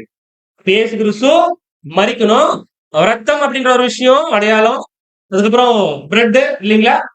சபை ஜனங்களுடைய பலிகள் இப்பேற்பட்ட உலக காலப்பகுதியில் நிறைவடையணும். நிறைவடைந்து முடிஞ்ச பிறகுதான் அதை பயன்படுத்தணும். உலக விஷயம் இருக்கு. இல்லைங்களா? சோ அப்படின்னா அன்புக்குரிய சகோதர சகோதரிகளே, நாம நம்மளை குறித்து என்ன செய்யணும் அப்படின்னு பார்த்தோம்னா, இன்னும் கிளியரா தெரிஞ்சுக்கணும். நம்ம சாதாரணமாலாம் கிடையாது. பாருங்களேன், இல்லைங்களா? நம்ம எப்படி இருந்துறக்கூடாது அப்படின்னு பார்த்தோம்னா, ஏதோ ஒரு ஒரு விஷயம் நம்ம தெரிஞ்சுக்கிட்டோம். வசனங்கள தெரிஞ்சுக்கிட்டோம். சோ அதன்படி நம்ம வாழ்றதுக்கு முயற்சி பண்ணிட்டு இருக்கோம். சோ இந்த ஒரு பாதையில மட்டும் போவோம் அப்படின்னு நம்ம நினைச்சுக்க கூடாது. இல்லைங்களா? சோ அப்ப என்ன செய்யணும் அப்படின்னு பார்த்தோம்னா, இந்த ஒரு புது உடன்படிக்கைக்குரிய இரத்தத்த பரிசுத்தமாய் நம்ம என்ன பண்ணணும்னா, அதுக்குள்ள போயிட்டு செய்ய வைக்கணும். ஓகேங்களா? சோ அதாவது ஆண்டவராகிய இயேசு கிறிஸ்து, நான் ஜெனிபிக்கப்பட்டபோது, நான் அர்ப்பணித்ததுமான இரத்தத்தை, ஜீவனை நான் கொடுக்கப் போகிறேன். இன்று நான் சிலுவையில அத கொடுக்கப் போறேன் அப்படின்னு சொல்லிட்டு. அதாவது அவர் ஒரு வேலைய முடிச்சுட்டாரு. அவரோட ரத்தம் அங்க சிந்தப்பட்டது. அவர் என்ன பண்ணாரு அப்படின்னு பார்க்கும்போது குடுத்துட்டாரு. ஆனா, அது எப்ப வரைக்கும் இருக்கும் அப்படின்னு பார்க்கும்பொழுது, புது உடன்படிக்கை முத்திரிக்கின்றதான ரத்தத்தில் நீங்கள் பங்கெடுக்கிற வரைக்கும். அது முத்திரிக்கப்படாம, அது சீல் பண்ணப்படாம, அந்த ஒரு புது உடன்படிக்கை இன்னும் இருந்துட்டு இருக்கு. என்னைக்கு அந்த ஒரு 1,44,000 பேருடைய இலக்கு முடியுதோ, அன்னைக்கே புது உடன்படிக்கை அப்படின்ற ஒரு விஷயம் ரெடியா இருக்கு. இல்லைங்களா? ரெடியா இருக்கு. எதுக்கு அப்படின்னு பார்க்கும்பொழுது, உலக ஜனங்களுக்கு ஆசீர்வாதம் குடுக்குறதுக்கு. புரிஞ்சுச்சுங்களா? சோ பாருங்களேன், இப்ப நம்மளால என்னென்ன விஷயங்கள்லாம் நடக்காம தானே இருக்கு. இத நம்ம ஒத்துக்க முடியும்ல. இதுதானே ஒரு நிதர்சனமான உண்மையும் கூட. இல்லைங்களா? சோ இப்படி பார்க்கும்பொழுது, நாம இதுல பானம் பண்றோம். ஆண்டவர் இயேசு கிறிஸ்து கூட சொல்லியிருப்பாரு. நீங்க இதுல பானம் பண்ணுங்க, மீதி வைக்காதீங்க. அப்ப 1,44,000 பேருடைய பாடுகள் கம்ப்ளீட் ஆகும். ஓகேங்களா? எப்படி ஆண்டவராகிய இயேசு கிறிஸ்து அங்க ஸ்நானம் மரணத்துக்குள்ளான ஸ்நானம் எடுத்தாரோ, அதே போல நாமளும் மரணத்துக்கு ஏதுவான ஒரு ஒரு விஷயத்துக்குள்ள அந்த பாத்திரத்துக்குள்ள என்ன பண்ணணும் அப்படின்னு பார்க்கும்பொழுது போகணும். அதுக்காக தான் நம்ம என்ன பண்ணியிருக்கோம் அப்படின்னா, அழைக்கப்பட்டு இருக்கோம். சோ அப்படின்னா, இந்த புது உடன்படிக்கை முத்திரிக்கப்பட்டு விட்டதா அப்படின்னு பார்த்தா, நோ. இல்லைங்களா? புது உடன்படிக்கை முத்திரிக்கும் இந்த ரத்தம் என்று கருதுவதில்லை. தேவனுடைய நோக்கம் என்னவெனில், இது ஆதாம் மற்றும் அவரது பிள்ளைகளுடைய பாவங்கள் அனைத்திற்கும் பாவ மன்னிப்பை சாத்தியமாக்கணும். பாருங்களேன். அப்ப ஆதாம் அவருடைய பாவங்கள் எல்லாம் மன்னிக்கப்பட்டாச்சுன்னா, பட் அது சாத்தியம் வரணும்னா, இந்த பாவ நிவாரண நாள் முடியணும். அதாவது இந்த காஸ்பல் ஏஜ் முடியணும். இந்த 1,44,000 பேருடைய இலக்கு முடியணும். புரியுதுங்களா? சோ இத நம்ம எப்படி படிச்சிருக்கோம் அப்படின்னு பார்க்கும்பொழுது, அன்புக்குரியவர்களே, அதாவது கிறிஸ்துவனுடைய அந்த ஒரு பாடுகள் நிறைந்த ஒரு விஷயம். இந்த அப்பம், திராட்சை ரசம். அந்த அப்பம் எது எதுக்கெல்லாம் அடையாளப்படுத்த வாய்ப்பு இருக்கு? கிறிஸ்துவனுடைய சரீரம். எஸ், ஈடுபலி, ransom. ஜீவன். நானே வானத்திலிருந்து இறங்கின ஜீவ அப்பம். Very good brother. அப்புறம் சத்திய வசனங்கள். சூப்பர். இவைகள் எல்லாம் அதை அடையாளப்படுத்தும். வேற என்ன அடையாளப்படுத்தும்? முக்கியமான ஒரு பாயிண்ட். ஒரு அடையாளம் தான். எஸ், ஒரு அடையாளம். இவன் ஆண்டவராகிய இயேசு கிறிஸ்துவே அந்த ஒரு விஷயத்த எப்படி எடுத்திருக்காரு அப்படின்னு பார்க்கும்பொழுது, ஒரு அடையாளமா எடுத்ததாதான் பிரதர் என்ன பண்ணுவாருன்னா, ஒரு ரீதியில் கோட் பண்ணுவாங்க. ஓகே, ரைட் தான். ம். ஞானஸ்நானம்? இல்ல. கான்சிகரேஷன். ஓகே.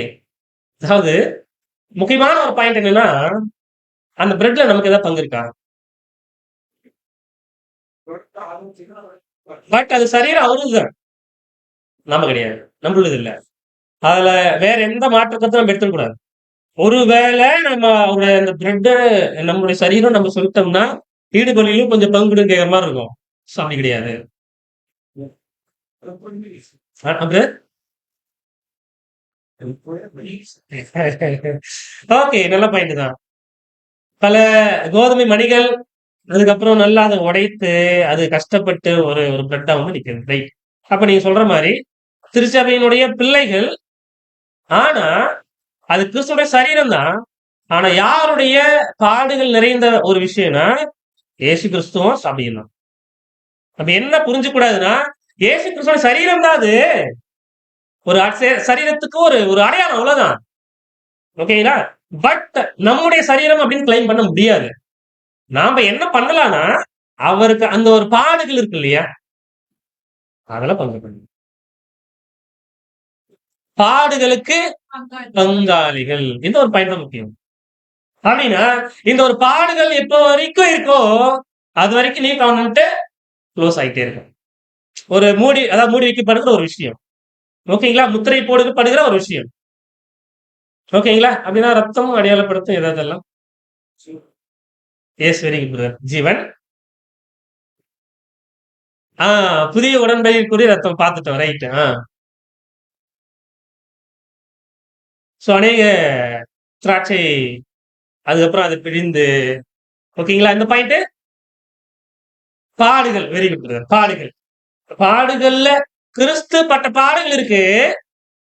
ஆனா அந்த குறைவானதுல என்ன செய்யணும் அப்படின்னு பார்க்கும்பொழுது நம்ம என்ன பண்ணணும்? சோ அப்ப அந்த ஒரு இலக்கம் நிறைவடைவதற்கு என்னதான் கண்டிப்பா தேவை அப்படின்னா, பாடுகள் நிறைந்த வாழ்க்கை தேவை. பாடுகள் பட்டாதான் என்ன ஆகும் அப்படின்னு பார்க்கும்போது போக முடியுதான். 1 Corinthians 10:16 வசனத்துல நாம் ஆசீர்வதிக்கிற ஆசீர்வாதத்தினுடைய பாத்திரம் கிறிஸ்துவனுடைய ரத்தத்தின் ஐக்கியமா இருக்கிறது அல்லவா? இல்லைங்களா? அப்ப நாம் ஆசீர்வதிக்கிற ஆசீர்வாதத்தினுடைய பாத்திரம் கிறிஸ்துவனுடைய ரத்தம். இப்போ கிறிஸ்துவனுடைய ரத்தம் தான். பட் அதுல பாடுகளுக்குரிய ஒரு விஷயத்துல நம்ம என்ன பண்றோம்? அப்ப நம்ம அன்பான சகோதர சகோதரிகளே, நாம் பிற்கிற அப்பம் கிறிஸ்துவனுடைய சரீரத்தின் ஐக்கியமா இருக்கிறது அல்லவா?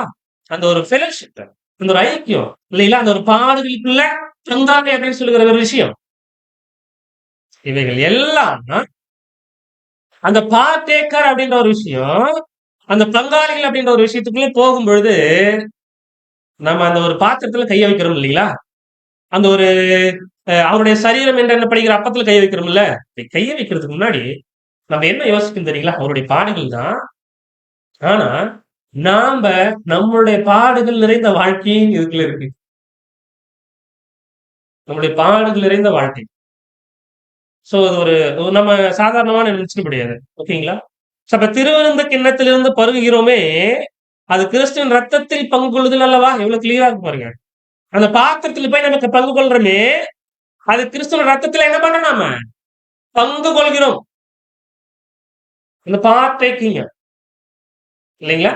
சோ இதுதான் நம்ம என்ன பண்றோம் அப்படின்னா பாக்குறோம் இதுல. அப்ப கிறிஸ்துவனுடைய ரத்தமானது புது உடன்படிக்கை ரத்தமா இருக்கா?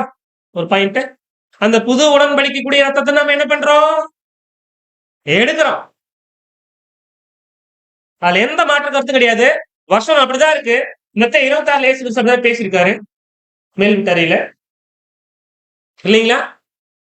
சோ அப்ப நம்ம இந்த ஒரு விஷயத்தை குறித்து நம்ம சிந்திச்சுட்டு இந்த புது உடன்படிக்கைக்குரிய ரத்தத்தை நம்ம பானம் பண்றோம்.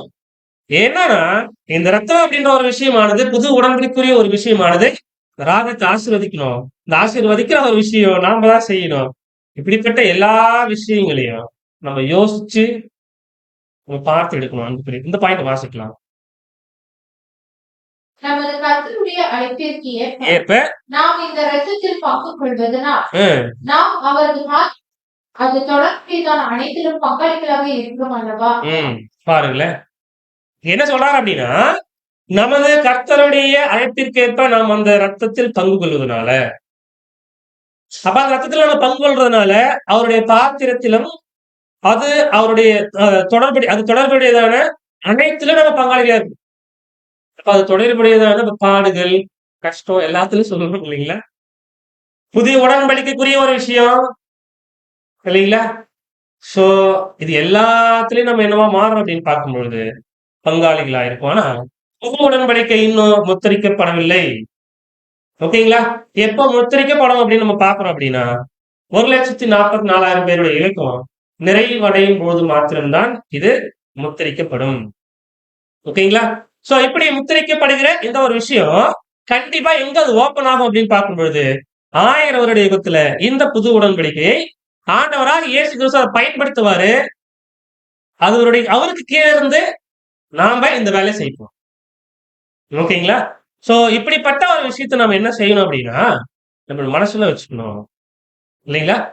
அப்ப புது உடன்படிக்கைக்குரிய ரத்தம் அப்படின்னு சொல்லிட்டாரு அப்படின்னா இன்னும் அது நிறைவேறல. அது இன்னும் ஃபுல்ஃபில் ஆகல, இன்னும் மூடி வைக்கப்படல, இன்னும் முத்திரையிடல. கண்டிப்பா ஒரு நாள் அது முடியும். அதுக்கப்புறம் ராஜ்யத்துல அது பயன்படுத்தப்படும். ஓகேங்களா? சோ நாம எப்படி இருந்துடக்கூடாதுன்னு பிரதர் எழுதுறாருன்னா, நாம் எப்போதாகிலும் குருடர்களா இருப்போமானால், ரொம்ப பிளைண்டா இருக்கும் இல்லைங்களா? குருடர்களா இருப்போமானால், நமது கர்த்தருடைய பாத்திரத்தில் பங்கடைவதற்கு அழைக்கப்பட்டிருக்கிறோம் என்பதும், புது உடன்படிக்கையினை முத்திரையிடுகிற அல்லது உறுதி செய்கிறதுமான இந்த ரத்தத்தில், அதாவது புது உடன்படிக்கைக்கான ரத்தத்தில் அவரோடு கூட பங்கெடுப்பதற்கும் அழைக்கப்பட்டிருக்கிறோம் என்பதுமான உண்மையின் மதிப்பினை உணர்ந்து கொள்வதில் குறைவுபடும் நிலையில பாயிண்ட்குள்ள வரும். இப்படிப்பட்ட ஒரு விஷயங்கள் இருக்கு. அப்ப புது உடன்படிக்கக்கூடிய ரத்தத்தினுடைய ஒரு விஷயத்தை புரிஞ்சுக்கிட்டு அதுல நம்ம என்ன பண்ணோம்னா பங்கு கொள்றது இல்லைங்களா? சோ அது இன்னும் மூடி வைக்க இன்னும் ஃபுல்ஃபில் ஆகல, அது பயன்படுத்தப்படும். பேர்பட்ட விஷயங்கள் எல்லாம் கிளியரா புரிஞ்சுக்கிட்டு அதுக்குள்ள குறைபடும் நிலையில ஒருவேளை பிரதர் நீங்க வந்து தெரிஞ்சுக்காம நீங்க இருந்துட்டீங்கன்னா நீங்க இதுக்கான ஒரு லேக்கன் 44 நீங்க அது போக முடியாதுன்னு சொல்லல. குறைபடுகிற ஒரு விஷயம் எப்போ அப்படின்னு பார்க்கும்பொழுது கண்டிப்பா எல்லாத்தையும் தெரிஞ்சுக்கிட்டு அது குணாதிசயங்களை காண்பிக்காம இருக்கும் இல்லைங்களா? அப்போதுதான் இந்த ஸ்லாக்கியங்கள் மற்றும் தயவுகள் அனைத்தும் அசட்டை பண்ணுகிறவர்கள் கண்டிப்பா அப்படிப்பட்ட ஒரு நிலைமைக்கு போவோம். ஓகேங்களா? இப்படி தெளிவான அறிவையும் உணர்ந்து புரிந்து கொள்வதை பெற்றுக்கொண்டு திரும்பி செல்பவர்கள் இவ்வளோ கிளியரான விஷயங்களை தெரிஞ்சுக்கிட்டு ரொம்ப தெளிவா புரிஞ்சுக்கிட்டு இதுதான் சகோதர சிநேகம், இதுதான் எல்லா விஷயம். அப்போ புதிய உடன்படிக்கையை பயன்படுத்துவதற்கு கூட இங்க நம்ம வேலை செய்யணும் அப்படின்ற விஷயத்த புரிஞ்சுக்கிட்டு யாராவது பேக்ல போயிட்டாங்கன்னா உடன்படிக்கையின் ரத்தத்தை தரித்து கொள்பவர்களாயும் அதை அசட்டை பண்ணுகிறவர்களாயும் அருளப்பட்ட ஸ்லாக்கியங்களை பயன்படுத்தவர்களாயும் இருந்தாங்கன்னா கண்டிப்பா அவங்க என்னவா போவதில்லை அப்படின்னு பார்க்கும்பொழுது சபையா போவதில்லை. பிரதர் நிறைய லிஸ்ட் போடுறாங்க. ஒரு பாயிண்ட் பூமிக்குரிய அந்த ஒரு சுபாவத்தை பலி செலுத்துறது ரொம்ப யோசிப்பாங்க. அதாவது நம்ம வாங்கிக்கிற ஜீவன் இருக்கு இல்லைங்களா? கான்சிகரேஷன் பண்ணும் பொழுது அந்த ஒரு பரிபூர்ண ஜீவனால சாற்றப்பட்டிருக்கும் இல்லைங்களா? அந்த பாவங்கள் எல்லாம் மூடப்பட்டு நீதிமான ஆக்கப்பட்ட நிலை தான் அந்த ஒரு விஷயம். அப்ப இந்த ஒரு பரிபூர்ண ஜீவனை இந்த பரிபூர்ண சுபாவத்தின தேவனுக்கு பலி செலுத்தணும். அதை செஞ்சிருக்க மாட்டாங்க. ஓகேங்களா? இது மட்டும் கிடையாது, எந்த ஒரு நல்ல குணலட்சணங்களும் இதுக்குள்ள இருக்காது.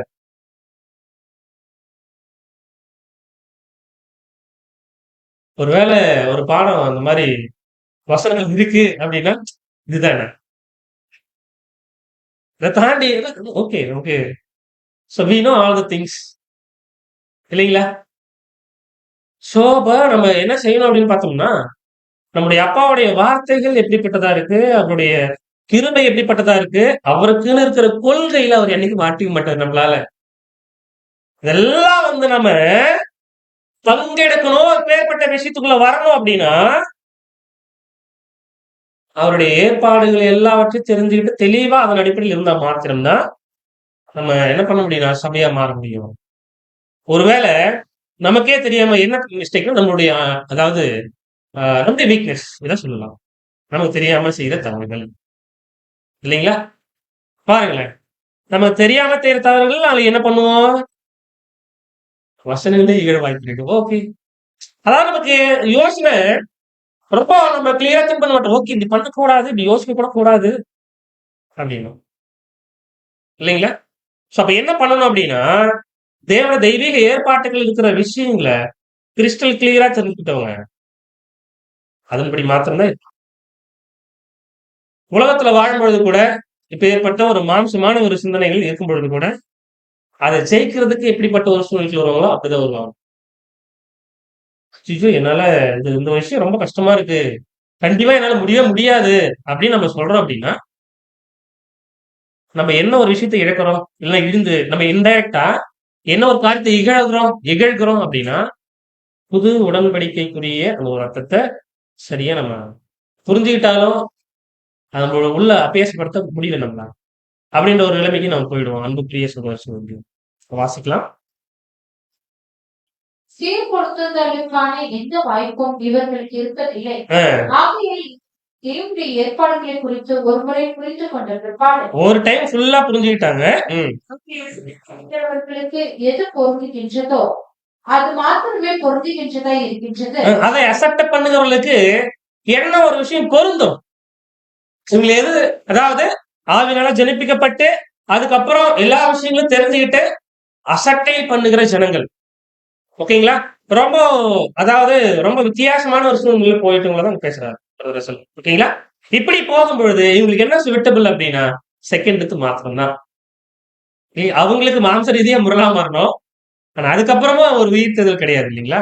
அததான் நம்ம என்ன பண்றோம் பாக்குறோம். இப்ப புது உடன்படிக்கை ரத்தத்தை யார் அசட்டை பண்ணுகிறார்களோ அவர்களுக்கு தான் இந்த கொடிய ஆக்கினை இல்லைங்களா? மச் சாரர் பனிஷ்மெண்ட், மிக மிக கொடிய தண்டனை இந்த 2ஆம் மரணம். இன்னும் சில பாயிண்ட்ஸ் ஆட் பண்ணும் பொழுது மரணத்துக்கு ஏதுவான பாவம் செய்யறாங்க யாரெல்லாம் செய்யறாங்களோ அவங்களுக்கு எல்லாருக்கும் என்ன கிடைக்கும் அப்படின்னா ஆவியினால ஜனிப்பிக்கப்பட்ட ஜனங்கள். ஓகேங்களா? இந்த கொடிதான ஆக்கினை யார் பெறுவாங்கன்னு பேசுறாரு அப்படின்னு பார்க்கும்பொழுது மரணத்துக்கு ஏதுவான பாவம் செய்கிறவர்கள் இல்லைங்களா? சோ கண்டிப்பா என்ன ஒரு விஷயத்தை இழந்து பேசணும்னா ஈடுபலின்ற ஒரு விஷயத்த பேசிக்கல இருந்தா என்ன பண்ணுவோம், எல்லாத்தையும் கேட்டுட்டு தெரிஞ்சுக்கிட்டு அதன்படி வாழ்வதற்கு தன்னுடைய மனசை கொடுக்காம ஃபவுண்டேஷன் என்ன பண்ணுவாங்கன்னா இழந்து பேசுற ஒரு விஷயம். சோ கண்டிப்பா இப்படிப்பட்டவரை நம்ம இருக்க போறது இல்லை. ஆனாலும் ஒரு படிப்படியா ஒரு பாடத்தை பார்க்கணும். ஓகேங்களா? யார் இந்த பாவத்தை செய்கிறார்களோ, இந்த பாவம் அதாவது மரணத்துக்கு ஏதுவான பாவத்தை செய்கிறார்களோ அவர்களுக்கு கண்டிப்பா எந்த ஒரு 2ஆம் மரணம் தான். சொல்லுங்க. அப்ப நீங்க சொல்லுங்க. மரணத்துக்கு ஏதுவான பாவமா என்னெல்லாம்?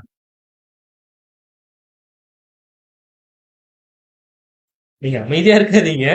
ஏதாவது ஒரு பாயிண்ட் சொல்லுங்க போதும். ரொம்ப நல்ல பாயிண்ட். பிதாவையும் குமாரனையும் அது அந்த கிருஷ்ணாவி கண்டிப்பா அவ்வளவுதான் இல்லைங்களா? அப்புறம் சிஸ்டர் நீங்க சொன்னீங்க துணிகரமான பாவங்கள். ரைட். ஓகே, துணிகரமான பாவங்கள் சிஸ்டர். பாவம் கண்டினியூவா அந்த பாவத்துக்குள்ளே இருக்கிறது. ஓகேங்களா? வேற மரணத்துக்கு ஏதுவான பாவம்.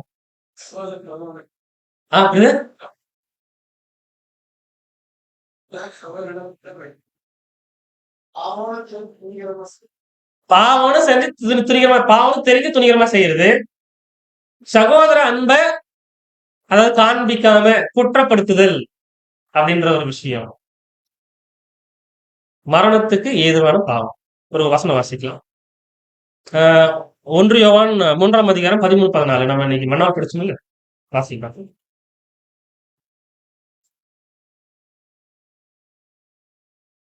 1 யோவான் 3ஆம் அதிகாரம் 13-14.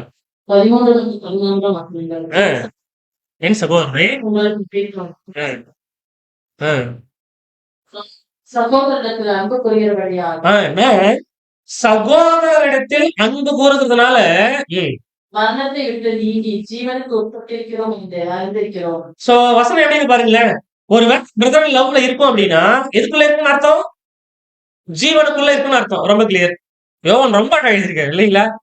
ஒருவேளை சகோதர சிநேகத்துக்குள்ள நம்ம இல்ல அப்படின்னா நமக்குள்ள என்ன இல்ல? ஜீவன் இல்ல. ரொம்ப கிளியர். ஓகேங்களா? இப்ப ஜீவன் இல்ல அப்படின்ற ஒரு வார்த்தையில தான் பிரதர் சொன்னாங்க. ரைட் இல்லைங்களா? சோ இப்படிப்பட்ட மரணத்துக்கு ஏதுவான பாவங்களை இவர் செஞ்சுட்டாருங்க அப்படின்னு நம்ம சொல்றது ஏதாவது உரிமை இருக்கா? வாய்ப்பே கிடையாது இல்லைங்களா? அதை சுட்டி காண்பதற்கோ அது யாருக்கும் வாய்ப்பு கிடையாது. சான்ஸ் மீன்ஸ் அதாவது தகுதி கிடையாது. அது கர்த்தருக்கு மாத்திரம் முடியுது இல்லைங்களா? சோ அப்படின்னா ஆண்டவராக இயேசு கிறிஸ்து அவருடைய நியாயத்திற்பு கண்டிப்பா அவர் நினைச்சு செஞ்சுட்டு இருக்காங்க. அவர் தான் தீர்மானம் எடுக்கணும் நாம எப்படிப்பட்டவர்களா நம்ம இருக்க போறோம் அப்படின்ற ஒரு விஷயம். ஓகேங்களா? சோ நாம ஒருவரை ஒருவர் நியாயம் தீர்க்க கூடாது. ஒருவேளை நம்ம இப்படி புரிஞ்சுக்கலாம்.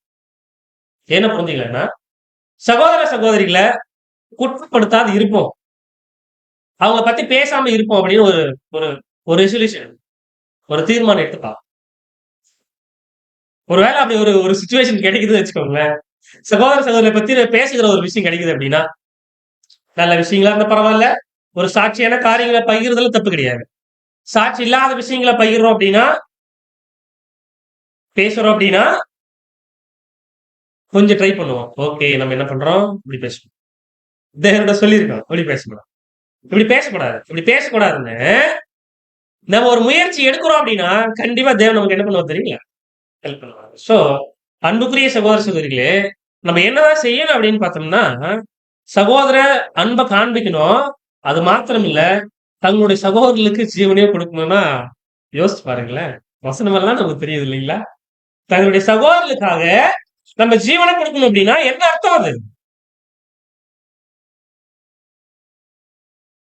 சகோதரர்களுக்காக நான் கடனாளியா இருக்கேன் ஜீவனை கொடுக்கறதுக்கு. அப்ப அந்த ஜீவன் யாருது? என்னதா? ஜீவன் யாருது? அ இல்லைங்களா? சோ நல்லா யோசிச்சு பார்ப்போம். நமக்குரியது எல்லாம் நமக்கு கிடையாது.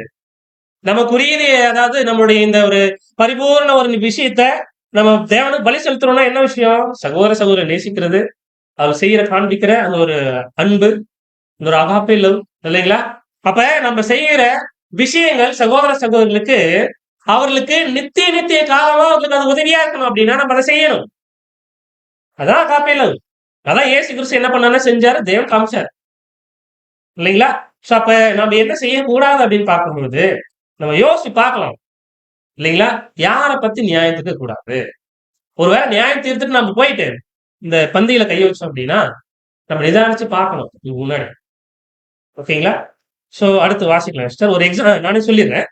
இந்த ஒரு எக்ஸாம்பிள்ல பிரதர் என்ன சொல்றாரு அப்படின்னு பார்க்கும்பொழுது, ஒருவேளை இயேசு கிறிஸ்து மரிச்சிட்டாரு, அவர் மீட்பார் அப்படின்றத நான் நம்புறேன்.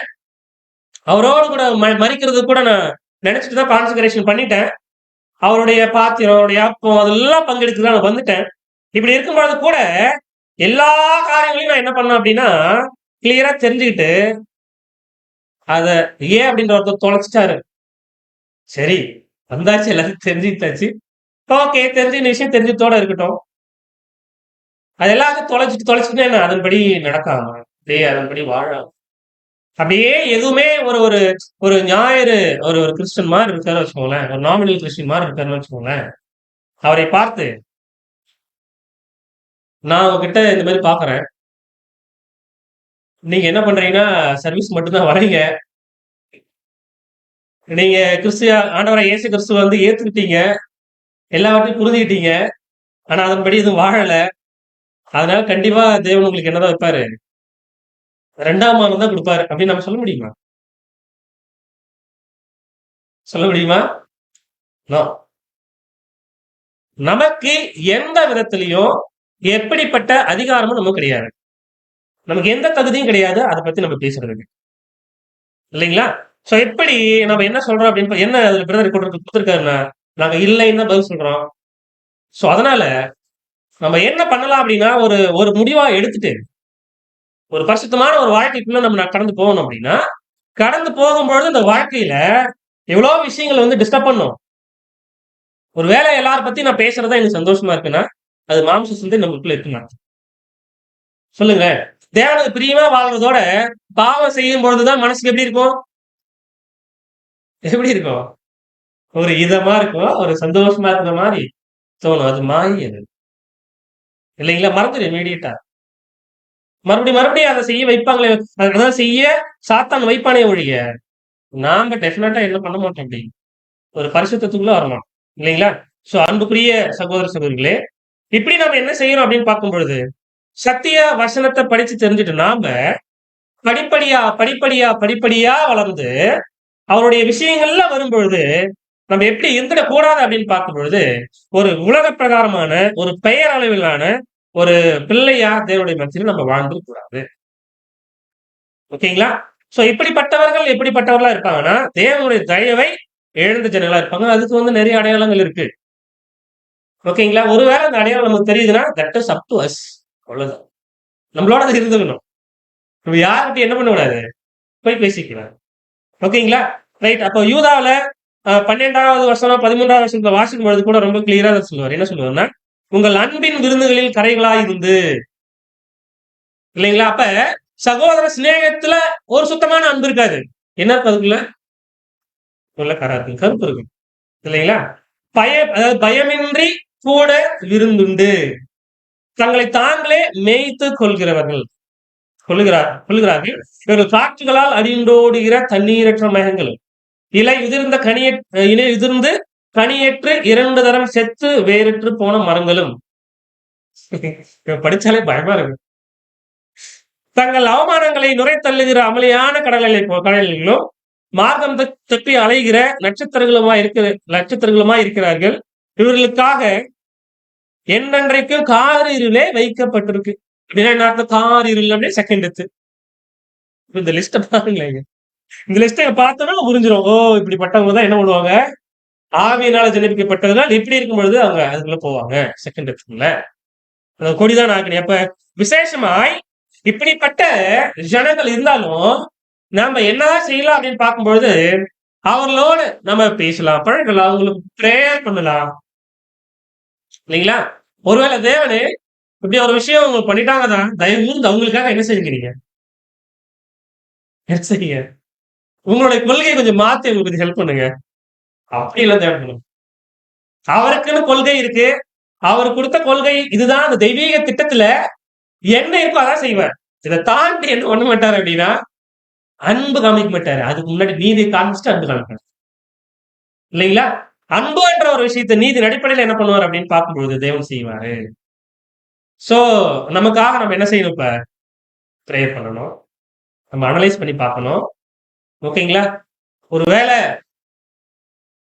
ரொம்ப மனஸ்தாபப்படுறோம் அப்படின்னா நம்ம இருதயத்துல கஷ்டப்பட்டு ப்ரேயர் பண்ணுவோம் இல்லைங்களா? தேவனே தயவு என்ன பண்ணு, எத்தனை வருஷமா கடந்த காலங்கள் எல்லாம் போயிடுச்சுதான். ஏன்னா அதை ப்ரேயர் பண்ணுன்றதுனால இப்படி பிக்சர் போயிடுச்சுதான். தயவுந்தாப்பா, தயவும் வேணும். அதாவது நம்ம இந்த வார்த்தை, இந்த முதலளவுல வார்த்தையால நம்ம சொல்றோம் அப்படிங்களா, அது இல்லாம நம்ம இருதயத்தினுடைய ஆழத்திலிருந்து தயவுந்து பயனுக்கு ஹெல்ப் பண்ணணும். சோ நம்முடைய பாவங்களை நம்ம அறிக்கை செய்தால் ரொம்ப முக்கியமான வசனம், இருதயங்களில எழுதி வைத்துக் கொள்ள வேண்டிய வசனம். நம்முடைய பாவங்களை நாம் அறிக்கை செய்தால் பாவங்களை நமக்கு மன்னித்து எல்லா அநியாயங்களையும் நீக்கி நம்மை சுத்திகரிப்பதற்காக உண்மையா இருக்காரு, நீதியா இருக்காரு தேவன். அப்ப நம்ம என்ன செய்யணும், இப்போ பாவத்தை அறிக்கை செய்யணும். இதெல்லாம் உலக கிறிஸ்தவர்கள் செய்யணும். நாம எங்க இருக்கு, நாம செய்யணும். அது அவங்களுக்கு கிடையாது. உண்மையா சொல்லணும், it is for us only. பாருங்களேன், if we confess our sins, அறிக்கை செய்யணும். எப்பனா பாவம் செஞ்சுட்டோம் இல்லைங்களா? சோ நம்மளுடைய நாலேஜ், அதாவது அறிவின் அடிப்படையில தெரிஞ்சியே நம்ம என்ன பண்ணலாம் அப்படின்னா மீறலாம் இல்லைங்களா? சோ தவறு நம்மளுடைய பலகீனத்தினால நம்ம மீறலாம். ஒருவேளை என்னுடைய பலகீனம் இருக்கு, அந்த பலகீனத்தினால நான் பாவம் செஞ்சுட்டேன் அப்படின்னா அந்த தேவன் என்ன பண்றாரு அப்படின்னு பார்க்கும்போது நம்ம போய் கேட்டோம்னா டெஃபினட்டா பண்ணிக்கலாம். இது 2ஆம் மரணத்துடைய பாவம், அதாவது மரணத்துக்கு எதிரான பாவத்துக்குள்ள நம்ம அதை சொல்ல முடியாது.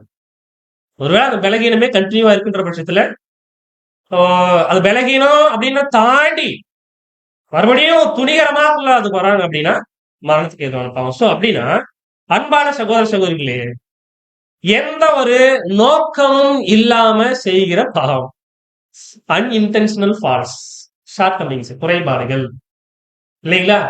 சோ இவைகள் எல்லாவற்றையும் ஒருவேளை நாம என்ன செய்யணும் அப்படின்னு பார்த்தோம்னா, கிறிஸ்து எனக்காக தான் மச்சாரு, தயவு என்ன பண்ணுங்க, பாவத்தை அறிக்கைன்னு என்ன, நான் இன்னைக்கு இந்த பாவம் செஞ்சுட்டேன்பா, நல்லா தெரிஞ்சிச்சு, என்ன பண்ணி அறிக்கை செய்யறதுன்னு அதானே. அறிக்கை இடுதல் நம்ம ஸ்கூல்ல எல்லாத்தையும் பார்த்துக்கோங்களா, வாயால சொல்றது இல்லைங்களா? சோ நம்மளுடைய இருதயத்தினுடைய கதவை ஓபன் பண்ணி தேவன் கிட்ட என்ன செய்யணும் அப்படின்னா, அப்பா கிட்ட தெளிவா என்ன பண்ணும், அவர்கிட்ட பேசணும். அதான் நம்ம படிக்கிற வசனத்துல, சங்கீதத்துல, துணிகரமான பாவங்களுக்கு உமது அடியனை விலக்கி காணும். யாருக்கு தெரிஞ்சிருக்கு? தாவீதுக்கு தெரிஞ்சிருக்கு இல்லைங்களா? சோ அந்த துணிகரமான பாவம் தான் பிரதர் இந்த இடத்துல கோட் பண்றாங்க. ரொம்ப அரோகண்டா, திமிரு பிடிச்ச, மடத்தனமான, பாசாங்குத்தனமான, முரட்டுத்தனமான பாவங்கள். புரியுதுங்களா? இப்படிப்பட்ட ஜனங்கள் நம்ம கண்டிப்பா இருக்க போறதில்லை. ஓகே, சோ இப்படி பார்க்கும் பொழுது நம்ம என்ன செய்யணும் அப்படின்னா, நம்ம செய்கிற அந்த பாவங்களுடைய வேறு எங்க இருக்கு அதை கண்டுபிடிச்சு எடுக்கணும் வெளியில. ஓகேங்களா? சோ அன்பான சகோதர சகோதரிகளே, நாம செய்ய வேண்டியது ஒரே ஒரு விஷயம். தேவன்கிட்ட நம்ம உட்கார்ந்து பிரேயர் பண்ணி, நம்ம என்ன செய்யலாம் அப்படின்னு பார்த்தோம்னா, ரெடி ஆகணும். ஓகேங்களா? சோ அப்ப நம்ம ஒரே சரீரம் தான். அப்பம், பாத்திரம் இவைகளுக்குள்ள கை வைக்கிறதுக்கு முன்னாடி, நம்ம தயவு கூர்ந்து அதாவது இண்டிவிஜுவலா, தனித்தனியா நம்ம உட்கார்ந்து பிரேயர் பண்ணா மட்டும் தான், தேவன் என்ன பண்ணுவார் அப்படின்னு பார்க்கும்பொழுது, நமக்குள்ள இருக்கிற என்ன குறைகள்லாம் இருக்கு. ஒருவேளை நான் என்னுடைய சகோதரனையோ, இல்ல சகோதரியோ என்னென்னலாம் நானு அதாவது ஈவில் சர்மைஸ் பண்ணியிருப்பேன். இல்ல ஈவில் ஸ்பீக் பண்ணியிருப்பேன். இல்லைங்களா? சோ இல்ல வேற என்னென்னலாம் நான் வந்து இல்ல நான் உலக வேலை செய்ற இடத்துல நான் ஏதாவது தப்பு பண்ணியிருப்பேனா? இல்ல நானு ஃபேமிலிக்குள்ள எனக்கு ஏதாவது உங்களுக்கு பிரியமில்லாத காரியங்கள் இருந்திருக்குமா? அதெல்லாம் அனலைஸ் பண்ணி, அமைதியா என்ன பண்ணணும்னா, ஒரு நாள் பண்றது இல்ல இந்த ஒரு விஷயம். டெய்லியும் தான் பண்ணணும். இல்லைங்களா?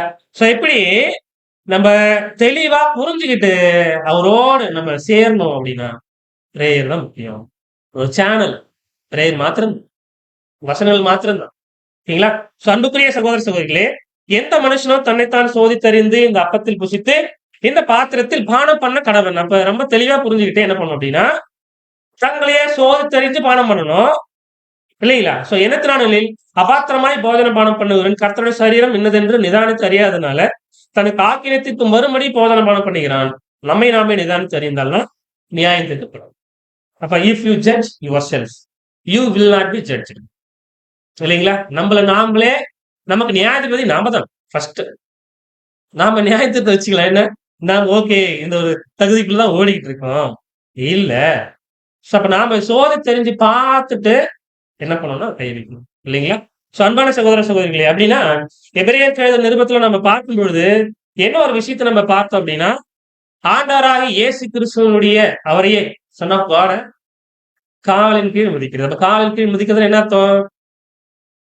அதாவது நம்ம யாராவது சொல்ற வார்த்தைகள நாம ஏன் நான் சொல்ற வார்த்தைகள இப்படி அசப்ட் பண்றீங்களே நீங்க? அப்ப என்னுடைய வார்த்தைகள நீங்க அப்படியே தள்ளி விட்டு காலால மிதிச்சுட்டு போறீங்களே! அப்படின்னு நம்ம பேசுவோம் இல்லைங்களா?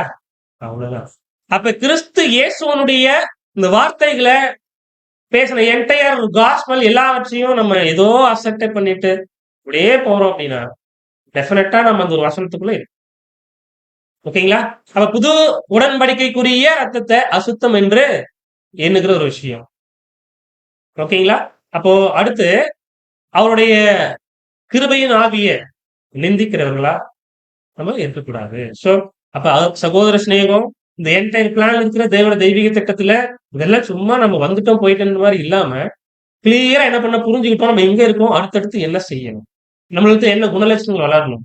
அப்ப அவருடைய ரத்தம், அவருடைய சரீரம் என்று எண்ணப்படுகிற அப்பம், அவருடைய ரத்தம் என்று எண்ணப்படுகிற திராட்சை ரசம், அப்ப அவருடைய அந்த கப்பு திராட்சை ரசம் அந்த ரத்தம் அப்படின்றதுதான் புதிய உடன்படிக்கைக்குரிய ஒரு விஷயம் அப்படின்னா, அது கண்டிப்பா இன்னும் நிறைய அது வந்து இன்னும் முத்திரிக்கப்படல.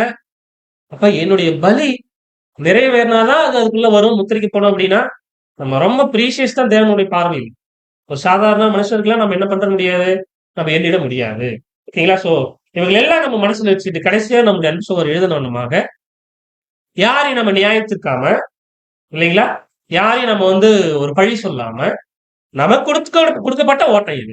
எனக்கு இந்த ஒரு ஓட்டம் கொடுக்கப்பட்டிருக்கா, இந்த ஓட்டத்துல நான் ஓடணும். ஒவ்வொருத்தரும் இண்டிவிஜுவலா நம்ம என்ன பண்ணுவோம்னா நினைச்சுக்கிட்டு, தங்களை சோதித்து அறிந்து அப்படின்னா, நம்ம 1 யோவான் 1:9 படிச்ச மாதிரி, நம்முடைய பாவங்களை முதல்ல அறிக்கை செய்து, நமக்குள்ள எவ்வளோ குற்றங்கள் குறைவுகள் இருக்கு. இல்லைங்களா? எல்லாவற்றையும் நீக்குவதற்கு நம்மளால முடியாது. கண்டிப்பா நீதிபரர் தேவன் வேணும். இல்லைங்களா? சோ அவர்கிட்ட நம்ம என்ன செய்யணும் அப்படின்னு பார்க்கும்பொழுது, கேட்டு அந்த ஒரு பாவங்களை எல்லாவற்றையும் என்ன பண்ணுவோம்னா, அந்த ஒரு பிளாக் கருப்பெல்லாம் தூக்கி போட்டுட்டு, தேவனுக்கு பிரியமா என்ன பண்ணணும் அப்படின்னு பார்க்கும்பொழுது, சந்தோஷமா என்ன பண்ணலாம், இந்த ஒரு வருஷத்தை நம்ம அனுசரிக்கலாம். சோ நம்மளே நாமளே நிதானிச்சு பார்க்க தேவன் நல்ல ஒரு அருமையான ஒரு வாய்ப்பு ஏற்பாடு பண்ணி வச்சிருக்காங்க. தேவன் தாமே ஒரு வார்த்தைகளே ஆசீர்வதிப்பாராக.